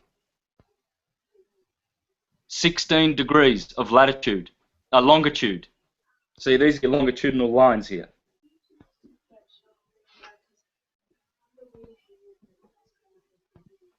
You need 24 of these. 24 elders, 24 hours. And so here it's 16 degrees, and here it's 32 degrees. Can you see why? It's pretty easy. Yeah, it's larger. Doesn't it look like a dartboard to you? Yes, it does. It does. Yeah, the reason why it's wider here is because obviously, if you take the measurement from here all the way to here, you will find that this is probably in the phi ratio much longer than this, and that's because the sun, as it goes round in this direction above the Earth, it is making a much wider arc travel, you see. And so your question about the temperature, eh? Yeah. Remember that one? Right. Well, when the sun, so Australia is down here on below the equator, if you want to look at it that way, and so the Americas will be, say, up here in sort of North America will be north of this equator line here. And so when the sun is at the Tropic of Capricorn, all of this Arctic, Antarctic, see, that's the Arctic, and this is the Antarctic, right? So when the sun is in this region, we are getting warmth in the outer ring of the Earth. And so as the sun then climbs up the Analemma, it goes up to the Tropic of Cancer, and now the sun is here doing small circles around Norway, very high in the sky. Remember, the sun is high up in the sky above the flat Earth. Here's the flat Earth here. There's the Tropic of Capricorn. There's the equator. There's the sun. The sun is doing that every year. And so that's why you can see the midnight sun in Norway. Always you see the midnight sun, because it's high. You can't see it in Antarctica because it's too low. And so it goes beyond our point of perspective, the horizon, the convergence point, and we don't see its light anymore. So when the sun is here, all of this area now is warm. Around here, above the equator, inside the equator, it's all warm in the northern area, and here is cold. Outside is cold, but here is warm because the sun is here. You see? The sun is in here, and then when the sun is in the middle where it is now, it's equal. You guys are starting to get summer, and we are starting to get winter, but it's autumn over here, and it's spring for you. Why they call it spring? Is it because the sun's coming back up? He's like springing? Is it has to do with that, or why spring? Yeah, man. Well, let's have a look. Yep. And he fall because he's falling back down to the point where he's gonna die in December. So, Tropic of Cancer, small circles for the sun, ever increasing as it unwinds in its vortex. Tropic of Capricorn. So when it's here, it's the goat.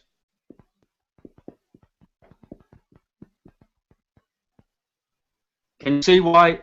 Can you see why everything's a gospel, a goat spell, a tragosudi, tragedy? It's all a tragedy.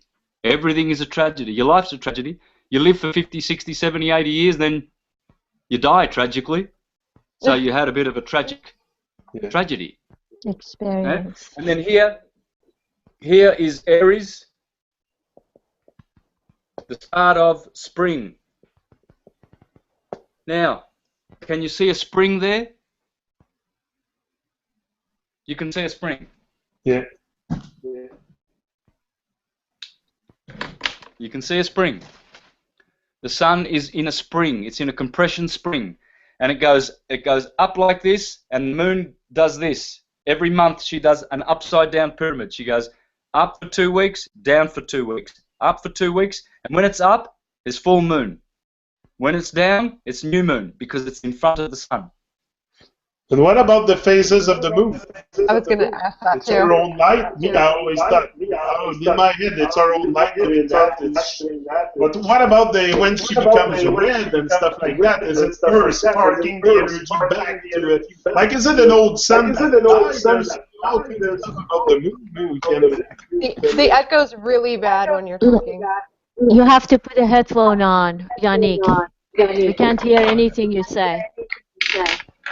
Yeah, I must have a phone somewhere.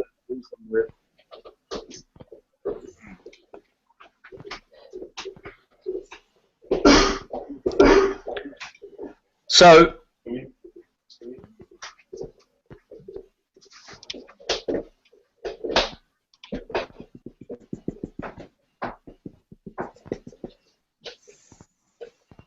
A lot of people have asked me about the phases of the moon, and I cannot figure it out. what you're going to find, discover is this: that the moon is actually getting a reflection of light from both the sun and the Earth disk. It's a combination. So it's not its own source of light? Well, it's very hard to tell because everything has its own light. My body is producing its own light. So is yours. We have our own torus field. We have, our heart is the sun inside of us. So we are a galaxy unto ourselves, but we can't see that light, right? So everything produces its own light, but it's clear that the moon is reflecting some light of the sun. But I believe that it's also reflecting some light of the Earth, and this is what produces the phases. Because oh my God! So let's do it on I was going to do it that way, but let's do it this way. So if the sun, there's the so let's put the Tropic of Capricorn around here, and Cancer and Equator. So let's say the sun is about here, and the moon is, say, here.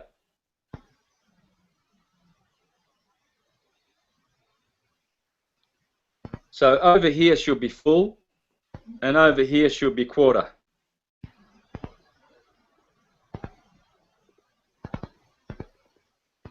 Should I put it that way? Anyway,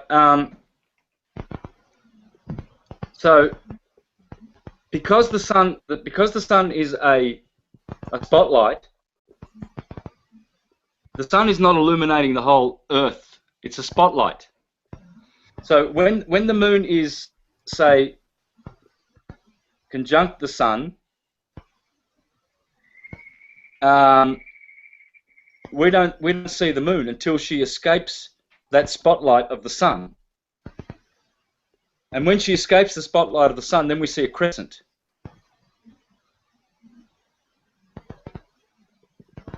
See, the sun can only do so much light. So as it goes around, these people here are seeing the morning sun, the dawn, you know. And so as it pushes around, and the moon is also going around, but albeit slower than the sun, then she'll get swallowed up by the horizon eventually, because the sun is a little bit faster than the moon. And so as the moon, though, progresses, and she's on this side of the sun, what we're actually seeing is we're seeing light bouncing off from the sun onto the moon from the disk. It's bouncing off from the disk of the Earth and the water. That's what you'll find. So it's a combination of disk light from the Earth and sunlight. How come it's cooler? How come the light's cooler than the sun? Well, see, the sun is an anode and the moon is a cathode, and so that's how electricity works. Electricity works on vibration, yeah, frequency, energy, vibration, frequency, energy.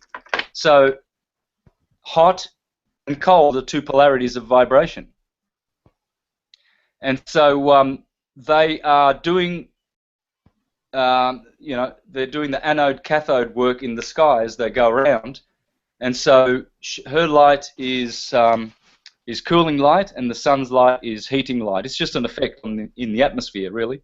Yeah. That's a different, completely different. I've never heard anything like this. This is really interesting. Yeah. I had a hard time thinking the light was coming from the moon, and because I was like, how could it shadow? That didn't make sense to me. But a lot of you'll find that are saying that it's coming from the moon. Sorry, sister. Say that all again. I chopped you up. Excuse me. A lot of the flat earthers have been saying that the light's coming from within the moon. I believe that. Yeah, she does generate light, guys. I don't know how much she does. because when it's dark, you can even see light. You can still see light from the dark side of the moon, from the dark half that's not illumined by the sun reflecting off the earth. Okay, it's a combination. You can tell because even when you look at where the sun is and you see the moon, you can see that the crescent of the moon is distorted in relation to the sun. It doesn't work. You can tell it's not directly the sun. It's not directly the sun causing that crescent on the moon because it's out of. What I mean by that is this. You'll find that I don't understand this at all right now. I kind of get it, Mar, so I can kind of, if we spend some time together, I think I can explain it a little bit. I follow. When you look at when you see the sun and the moon in the sky together, pay attention, pay close attention, because if it's only the sun that is causing the light on the crescent moon, then this is what will happen. Okay, you'll see.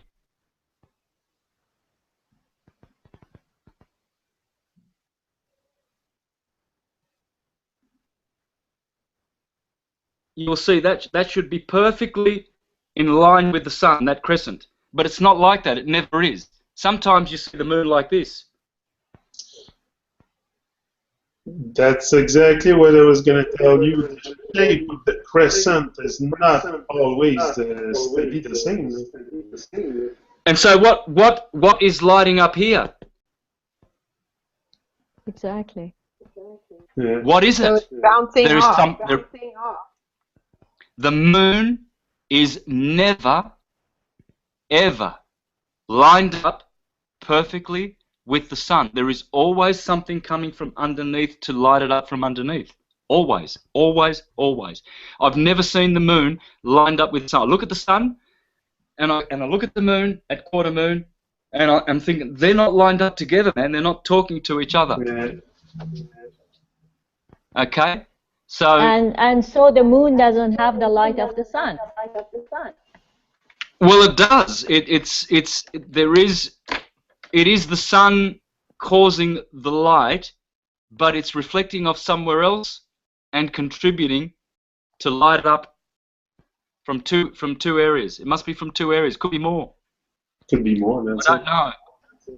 I don't think anyone has the answer to that. I don't think anybody has the answer to that. But clearly, yeah. all the spheres above us, Moon, Mercury, Venus, Sun, Mars, Jupiter, Saturn, all seven have their own light, and yet many esoteric teachers teach that they are refracted light. It is secondary light. It's not original source light. They say that only the sun has original source light, but I don't buy into that, because everything is a light body. Everything. So it's like the sky blue because of the sun that the sky is blue. Yeah. I think it the blue is the hydrogen particles in the air and in the water beyond the crystalline sea, beyond the firmament. Beyond the firmament is the crystalline sea, which is crystals, water crystals, hydrogen, and so that's why it's blue. Blue is the color of Krishna. Krishna is the dome, and Krishna is also the crested sun. The don't Well, is the Father. it seems that this whole conversation is going to the sun worship and sun being the source of all, and the Father and the Son in everything. No, he's explaining Well, that the church is worshiping God, and they've been lying to him. That's was the whole thing. That was about Babylon. They're sun worshipper for sure. That's their whole cosmology is based around the sun. So for sure, yeah. No, it's not sun worship. It is recognizing that all the archetypes go back to the sun. What is worshipped by the intelligent ones is the power beyond the sun, the intelligence that created the whole system. You see? The sun is the sustainer, the life giver, therefore it deserves its respect in its place. But it's not worship of the sun. Many people fall into that trap. Don't fall into that trap. Yeah, they've diminished the truth of our metaphysical universe, made it very material, and taught the story of a prophet named Jesus and all of his disciples, when it means about the movement of the planets and the sun. Yep, spot on, sister. And it's a moot point whether Jesus was historical or not, because we're all Christs, as it says in Colossians 1, 26 and 27, 28, the sacred secret of the Christ within.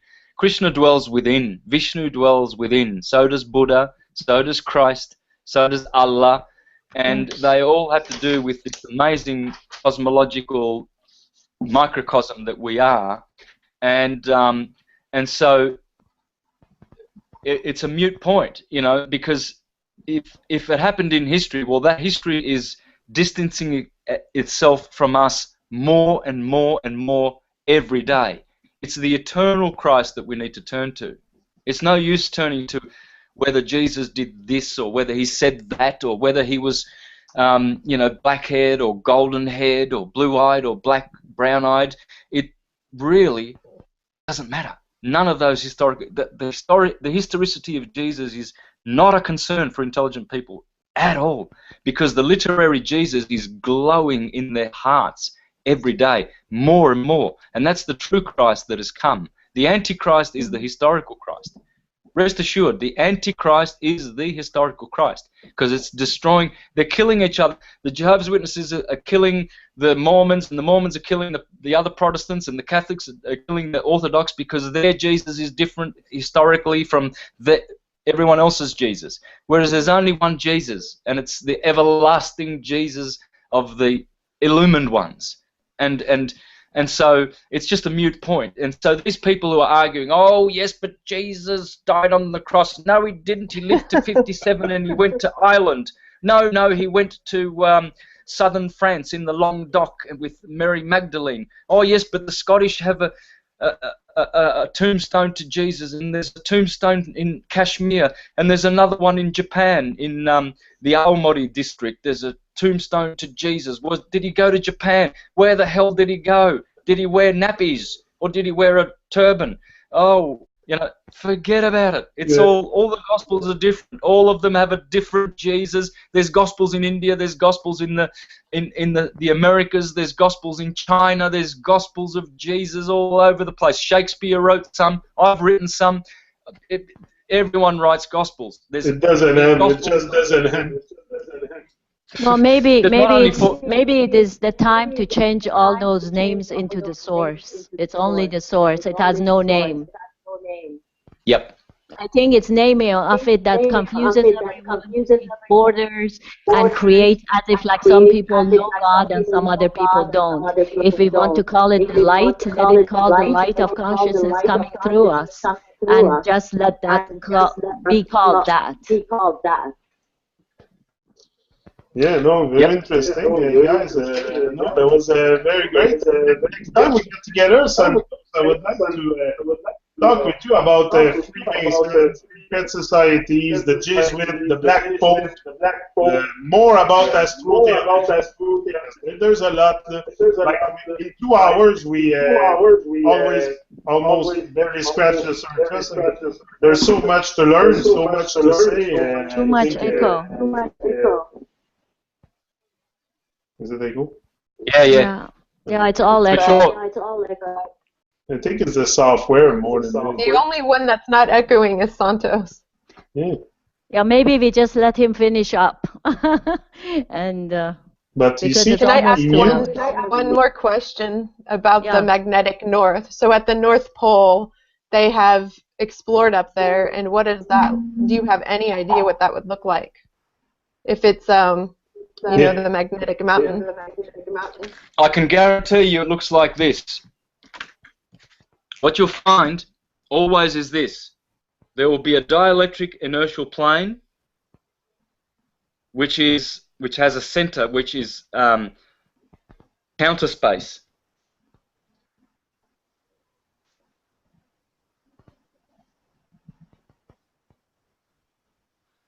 There.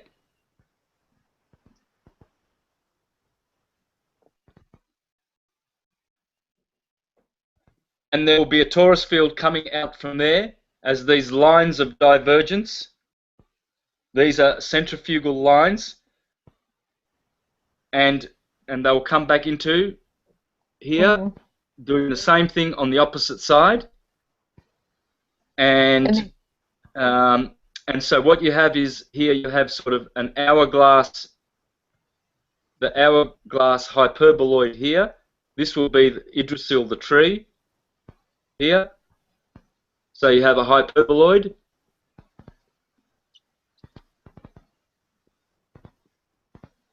and you will have a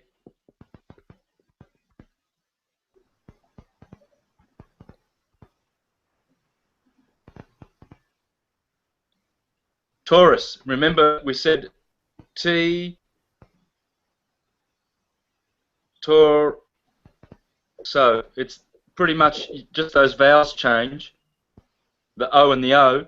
The A and the U become O and O, but torso and torus, and this is the field that'll be our heart, and our head will be somewhere here, and feet will be here, and this is exactly how the Earth is. This is the dielectric inertial plane, and here you have everything going outward, diverging, and then converging back into itself. One of the holy books talks about the tree of life being in the center of the earth, and that's what they're talking about. Yeah, that's the tree of life. That's Yggdrasil, for sure.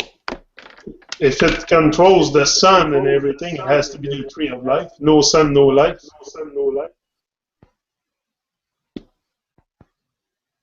I think it's spelt like that, Yggdrasil. And could it be another Earth right underneath us, the opposite side? Well, there are 7 subterranean. There are 7 above here. The Moon, Mercury, Venus, the Sun, Mars, Jupiter, and Saturn. 7 above, 1 middle garden, and 7 below, and that's 2 octaves. 1 octave below, 1 octave above. And as we escape this octave, then we actually escape these apples. We escape this system. Isn't there 7 notes in music also, or something like that? I think music has 7 notes, or... Yeah. Yes. Yeah. Yep. Octaves. It goes up octave. Which is. So do you think they can see that physically? It's here. Yeah. Yes. In here, around this area, in the Arctic, what they call the Arctic Circle, there is paradise.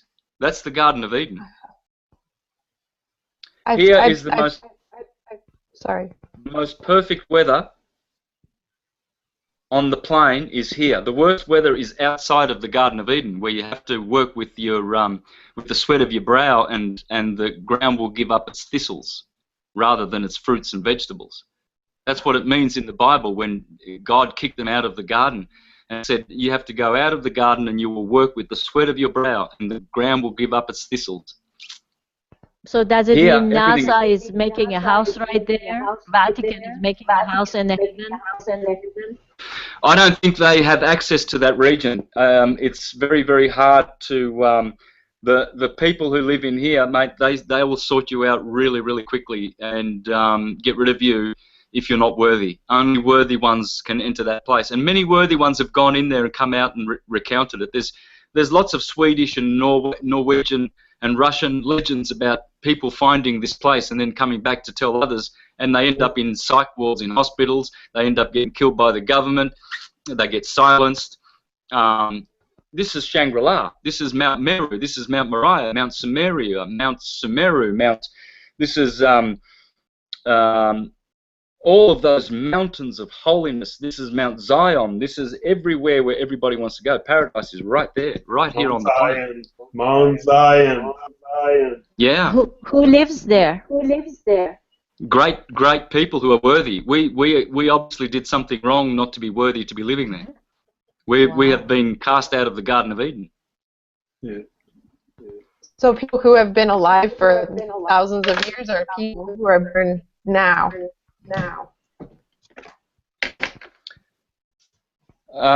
Sorry? Never mind. It's kind of a weird question. I was just wondering, are they born there, or are these like higher beings that live there? Gee, I'm not sure, sister. I know that they live a better life than we do, and they are deserving of being there. And the reason why we are here is there's a good reason. I know not what the reason is. Maybe it's a punishment, a lesson, or maybe we did it to ourselves for a certain reason, to learn certain things, to grow. This is probably a harsh place of growing, where the sun goes from tropic to tropic, giving us harsh seasons and good cheer and goodwill, but it's doing this. It's vibrating. The sun's going from Cancer to Capricorn, from the goat to the crab, and as it does that, we get confused as we go through the seasons. In the Garden of Eden, there are no seasons as such. There are 4 seasons, but they're one.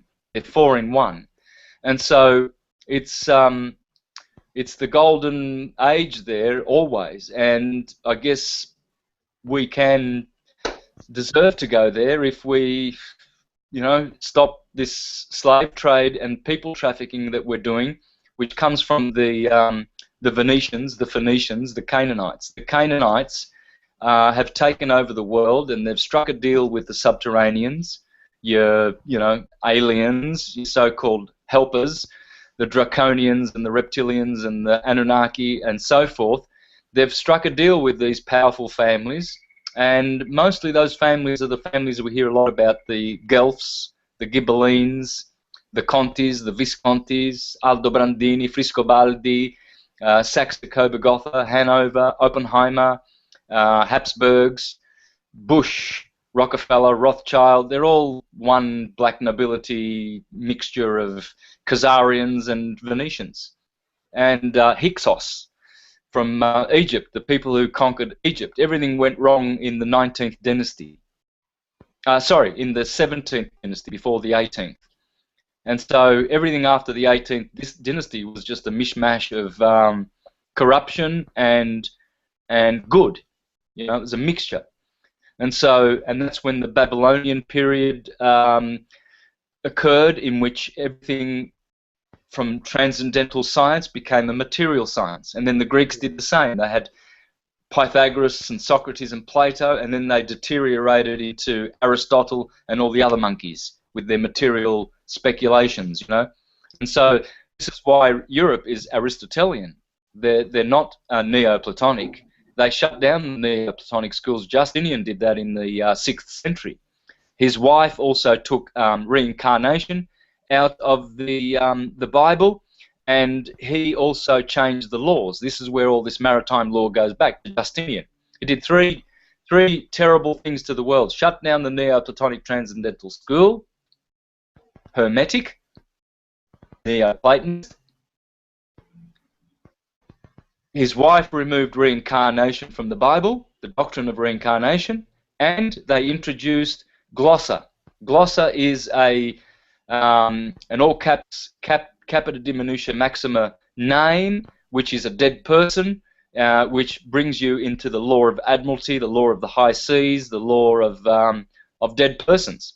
So not only did he do those 3 things, he did many, many other things, Justinian, and he was the worst emperor of all of them, worse than Constantine, worse than Nero, worse than Domitian. Diocletian was good. Julian was a great emperor. So was Marcus Aurelius and Antonius Pius and all of the Antonines, Hadrian, Trajan, and all of the 7 good emperors after all of the terrible Caesars. So there have been good emperors, but most of them have allowed Aristotelian materialism to flourish, and the spiritualist transcendental school of the Platonists and Pythagoreans, vegetarians. So the vegetarians were shut down, the true school, and the meat eaters, the materialists, were, supported by Rome because they're killers. Killing, murdering animals, murdering people is the order of the day. Wow. So I feel so blessed right now, just learning this information firsthand. No, it was great. I have chills on this. Yeah. Who are the good guys? I'll show you who the good guys are. Here's one of my favourite Neoplatonists. This was about 100 years before Justinian. Sallustius, concerning the gods and the universe. Sallust, they call him. Yeah. So let's have a look. Can I read a bit of this? Yeah. Sure. You got time? You got all the time in the world. You know, people that are trying to make this world worse are not taking days off, so I don't either. I have all the time. So let me just find a good piece. I could read from anywhere here, but just okay. Let's talk about the first cause. Since Ma said that we should call the creator the first cause, I agree. That's what Sallust, who was pretty much. What else have I got here? I just want to show you a few others. Oh yeah, okay. Here's a goodie. Macrobius. This is another book that should be read. Oh, yeah, Commentary. Yeah. I saw you with that one before. Okay, these are Neoplatonists. There was about a good 8 or 9 of them, and they are Ammonius Saccas, Plotinus, Porphyry, Proclus, Iamblichus, Sallustius, Macrobius, Boethius, Hypatia. Hypatia was killed by the Romans, by Theodosius. The Alexandrian library was destroyed. That was all Neoplatonic. It was all Neoplatonic, man. So let's have a read of that then, shall we?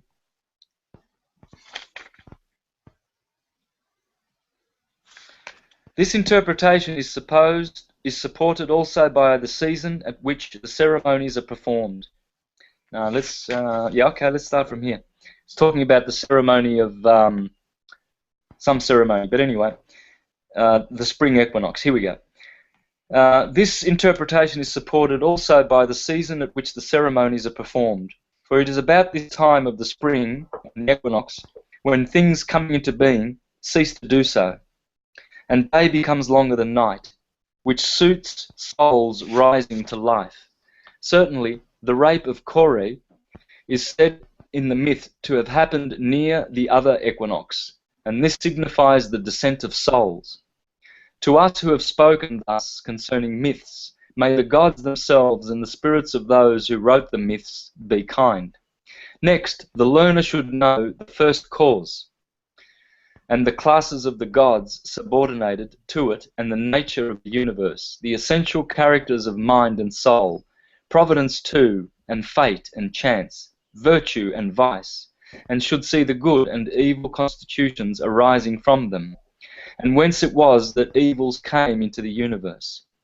Each of these topics requires many long discussions, but there is perhaps no reason why we should not treat them here in a summary way to prevent readers from being completely ignorant of them. The first cause must be 1, since the unit is superior to all other numbers, and surpasses all other things in power and goodness. For which reason all things must partake of it. Because of its power, nothing else will bar it, and by reason of its goodness, it will not keep itself aloof. For if the first cause was soul, everything would be emanated by soul. If intelligence, everything would be intellectual. If being, everything would share in being. Some, in fact, seeing that all things possess being, have thought that the first cause was being. This would be correct if things that were in being only and were not good. If, however, things that are by reason of their goodness and share in the good, then what is first must be higher than being and, in fact, good. A very clear indication of this is that fine souls, for the sake of the good, despise being. When they are willing to face danger for country or friends or virtue. After this unspeakable power comes the order of the gods. So after the unspeakable power of the first cause comes the order of all the gods. So all the other gods are Rama, Vishnu, Jesus, and all the other named gods. This is why we shouldn't be confused here, guys. There's only one creator, cause, source, and then all the other gods are expansions of that one. Of the gods, some are mundane, some are supermundane. By mundane, I mean the gods who make the universe. Of the supermundane, some make the essences of the gods, some the intelligence, some the souls. They are therefore divided into 3 orders, all of which may be found in treatises on these matters. Of the mundane, some cause the universe to exist, others animate it, others harmonize it out of its varied components, others guard it when so harmonized. So we've got some that make it exist, some that animate it, some that harmonize it, and some that guard it. These are 4 operations, and you'll notice 4 and 3 make 12, and so you have 3 modalities in astrology, cardinal, fixed, mutable, and you have 4 elements: fire, Do you mean air, 7? water, 7. earth. You said 12, but you mean 7, right? No. 4 and 3. 12 at 4 times 3 4 is times 12. 3. Oh, okay. Yeah, so you have 3 modalities: cardinal, fixed, mutable, and you have 4 elements: fire, air, water, earth. And so these are the gods. These are 4 operations, and each has a beginning, a middle, and an end. Well, that's cardinal, fixed, mutable. The creators, and their superintendents, therefore, must be 12 in number. The creators of the universe are Zeus, Jupiter, Poseidon, Neptune, and Hephaestus. The animators, Demeter, Hera, and Artemis. The harmonizers, Apollo, Aphrodite, and Hermes. And the guardians, Hestia, Athena, and Ares, god of war. Hints of these functions may be seen in their images. Apollo strings a lyre. Athena is armed, and Aphrodite is naked, because harmony causes beauty, and beauty in things seen is not concealed. While these gods possess the universe in a primary way, the other gods must be supposed to be contained in them, as for instance Dionysius in Zeus, Asclepius in Apollo, and the Graces in Aphrodite. Further, we can see their spheres: earth as Hestia's, water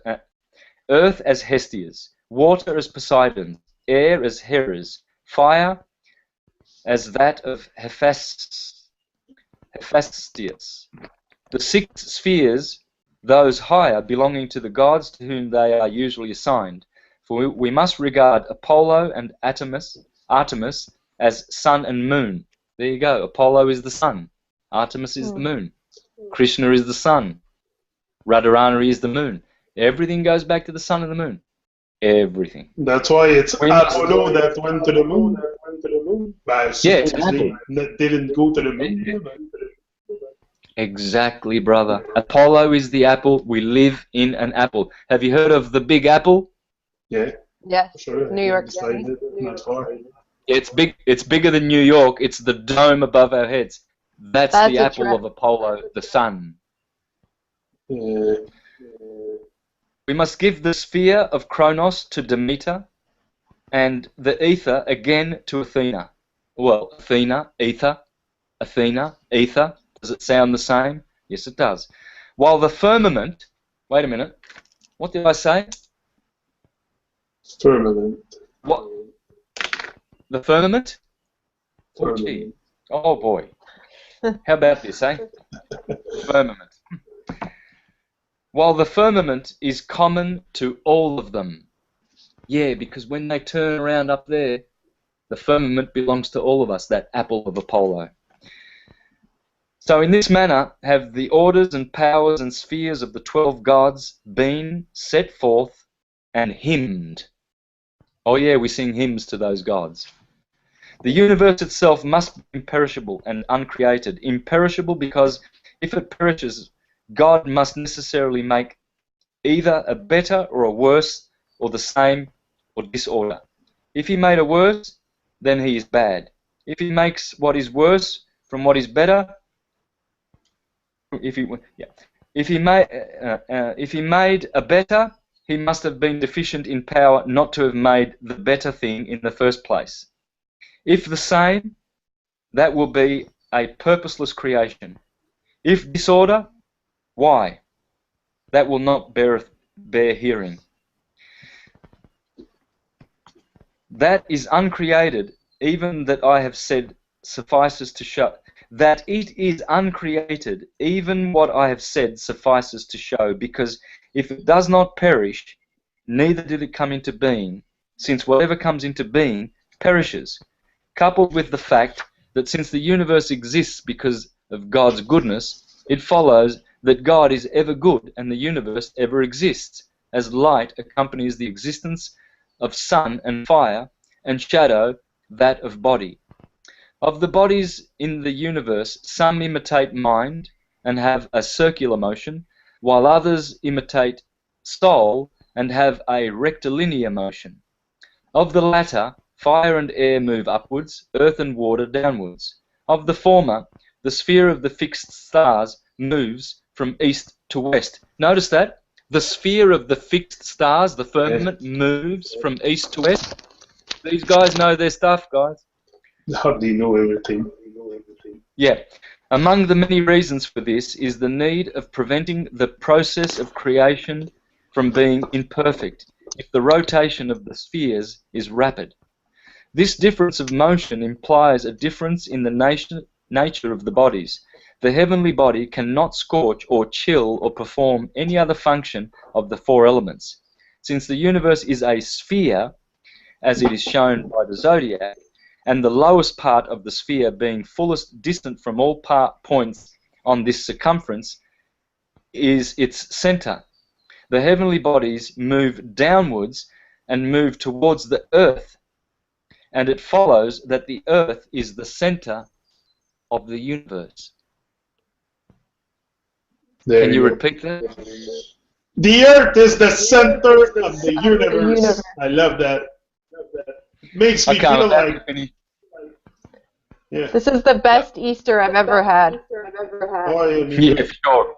Big rock and roll, man. It's all in the Neoplatonic literature. Not the Platonic, the Neoplatonic, from the 2nd to the 4th, 5th century Rome. Yeah. All these things are made by the gods, ordered by mind, and set in motion by soul. Concerning the gods, I have spoken earlier. Mind is a power inferior to being and superior to soul.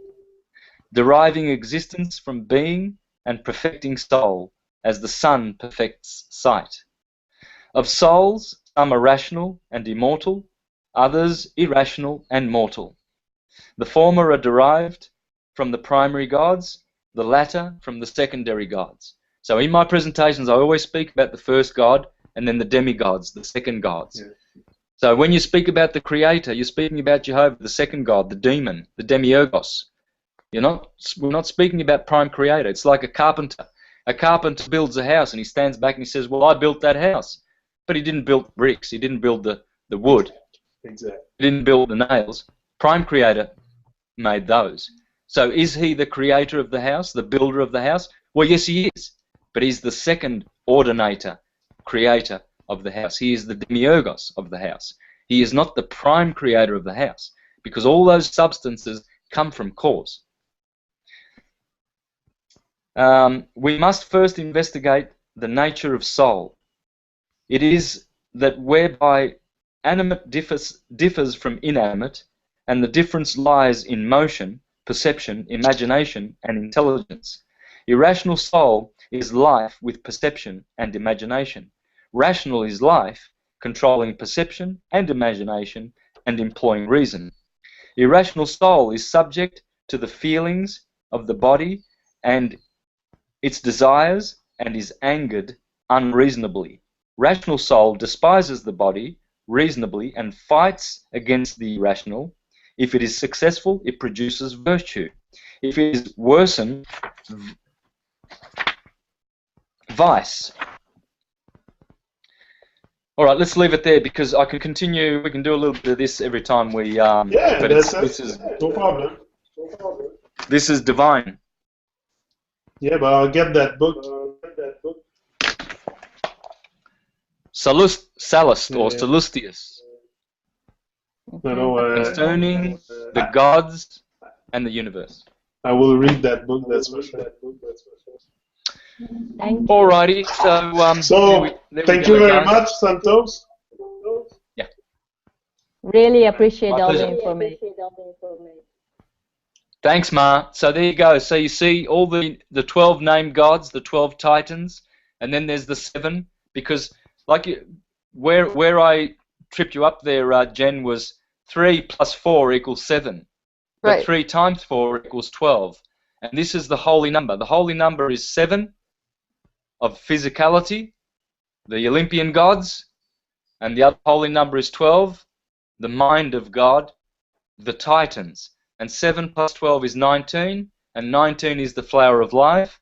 And the flower of life is according to the golden ratio, and the golden ratio is the hypotrochoid, and the hypotrochoid is a 2-dimensional version of the 3-dimensional hyperboloid, and the hyperboloid is the Taurus, the cow, the matter, the apple, Apollo, Baal, the bell. It's all the same stuff. You just got to know how to syncretize it. Yeah, syncretize it. Do you actually do a school, the Universal Truth School? Could I actually sign up for courses on there? When I get help, all I'm asking for, I'm just sitting here waiting for help, people to come to my aid and help me. I will establish schools. The first school I want to establish is astrological. I want to teach people in 1 month, 2 hours a day, to be the most competent astrologers, syncretists on the planet. They will run rings around all the other astrologers. And I want to do that urgently now. I started doing broadcasts on YouTube called Tropical Astrology and How to Read the Chart. I'm going to restart that school on the 1st of May. So I'm asking the heavens, may people listening to this show pray to the heavens and help us so that we can have the best syncretism, the best astrology, the best schools on the planet. And I'm happy to do that. On the planet. The planet, yep. Yeah. Same word. Doesn't matter. We can reclaim those words, guys. We don't have to shun words just because others use them in the wrong way. Right. Redemption is a must. Yeah, Let's redeem the word planet, because that's what it means. It doesn't mean a ball. It means a plane. That's right. It's right there. Right there is the word plane, and that's what it is. It always has been. It always will be. So let's reclaim it. It's the planet. Yeah, Santos, planet how many students would it take for you to start your school? If it starts with 10 or 15, we can easily get that many. I'm in. Oh yeah, I'm in. I'm gonna. Yeah.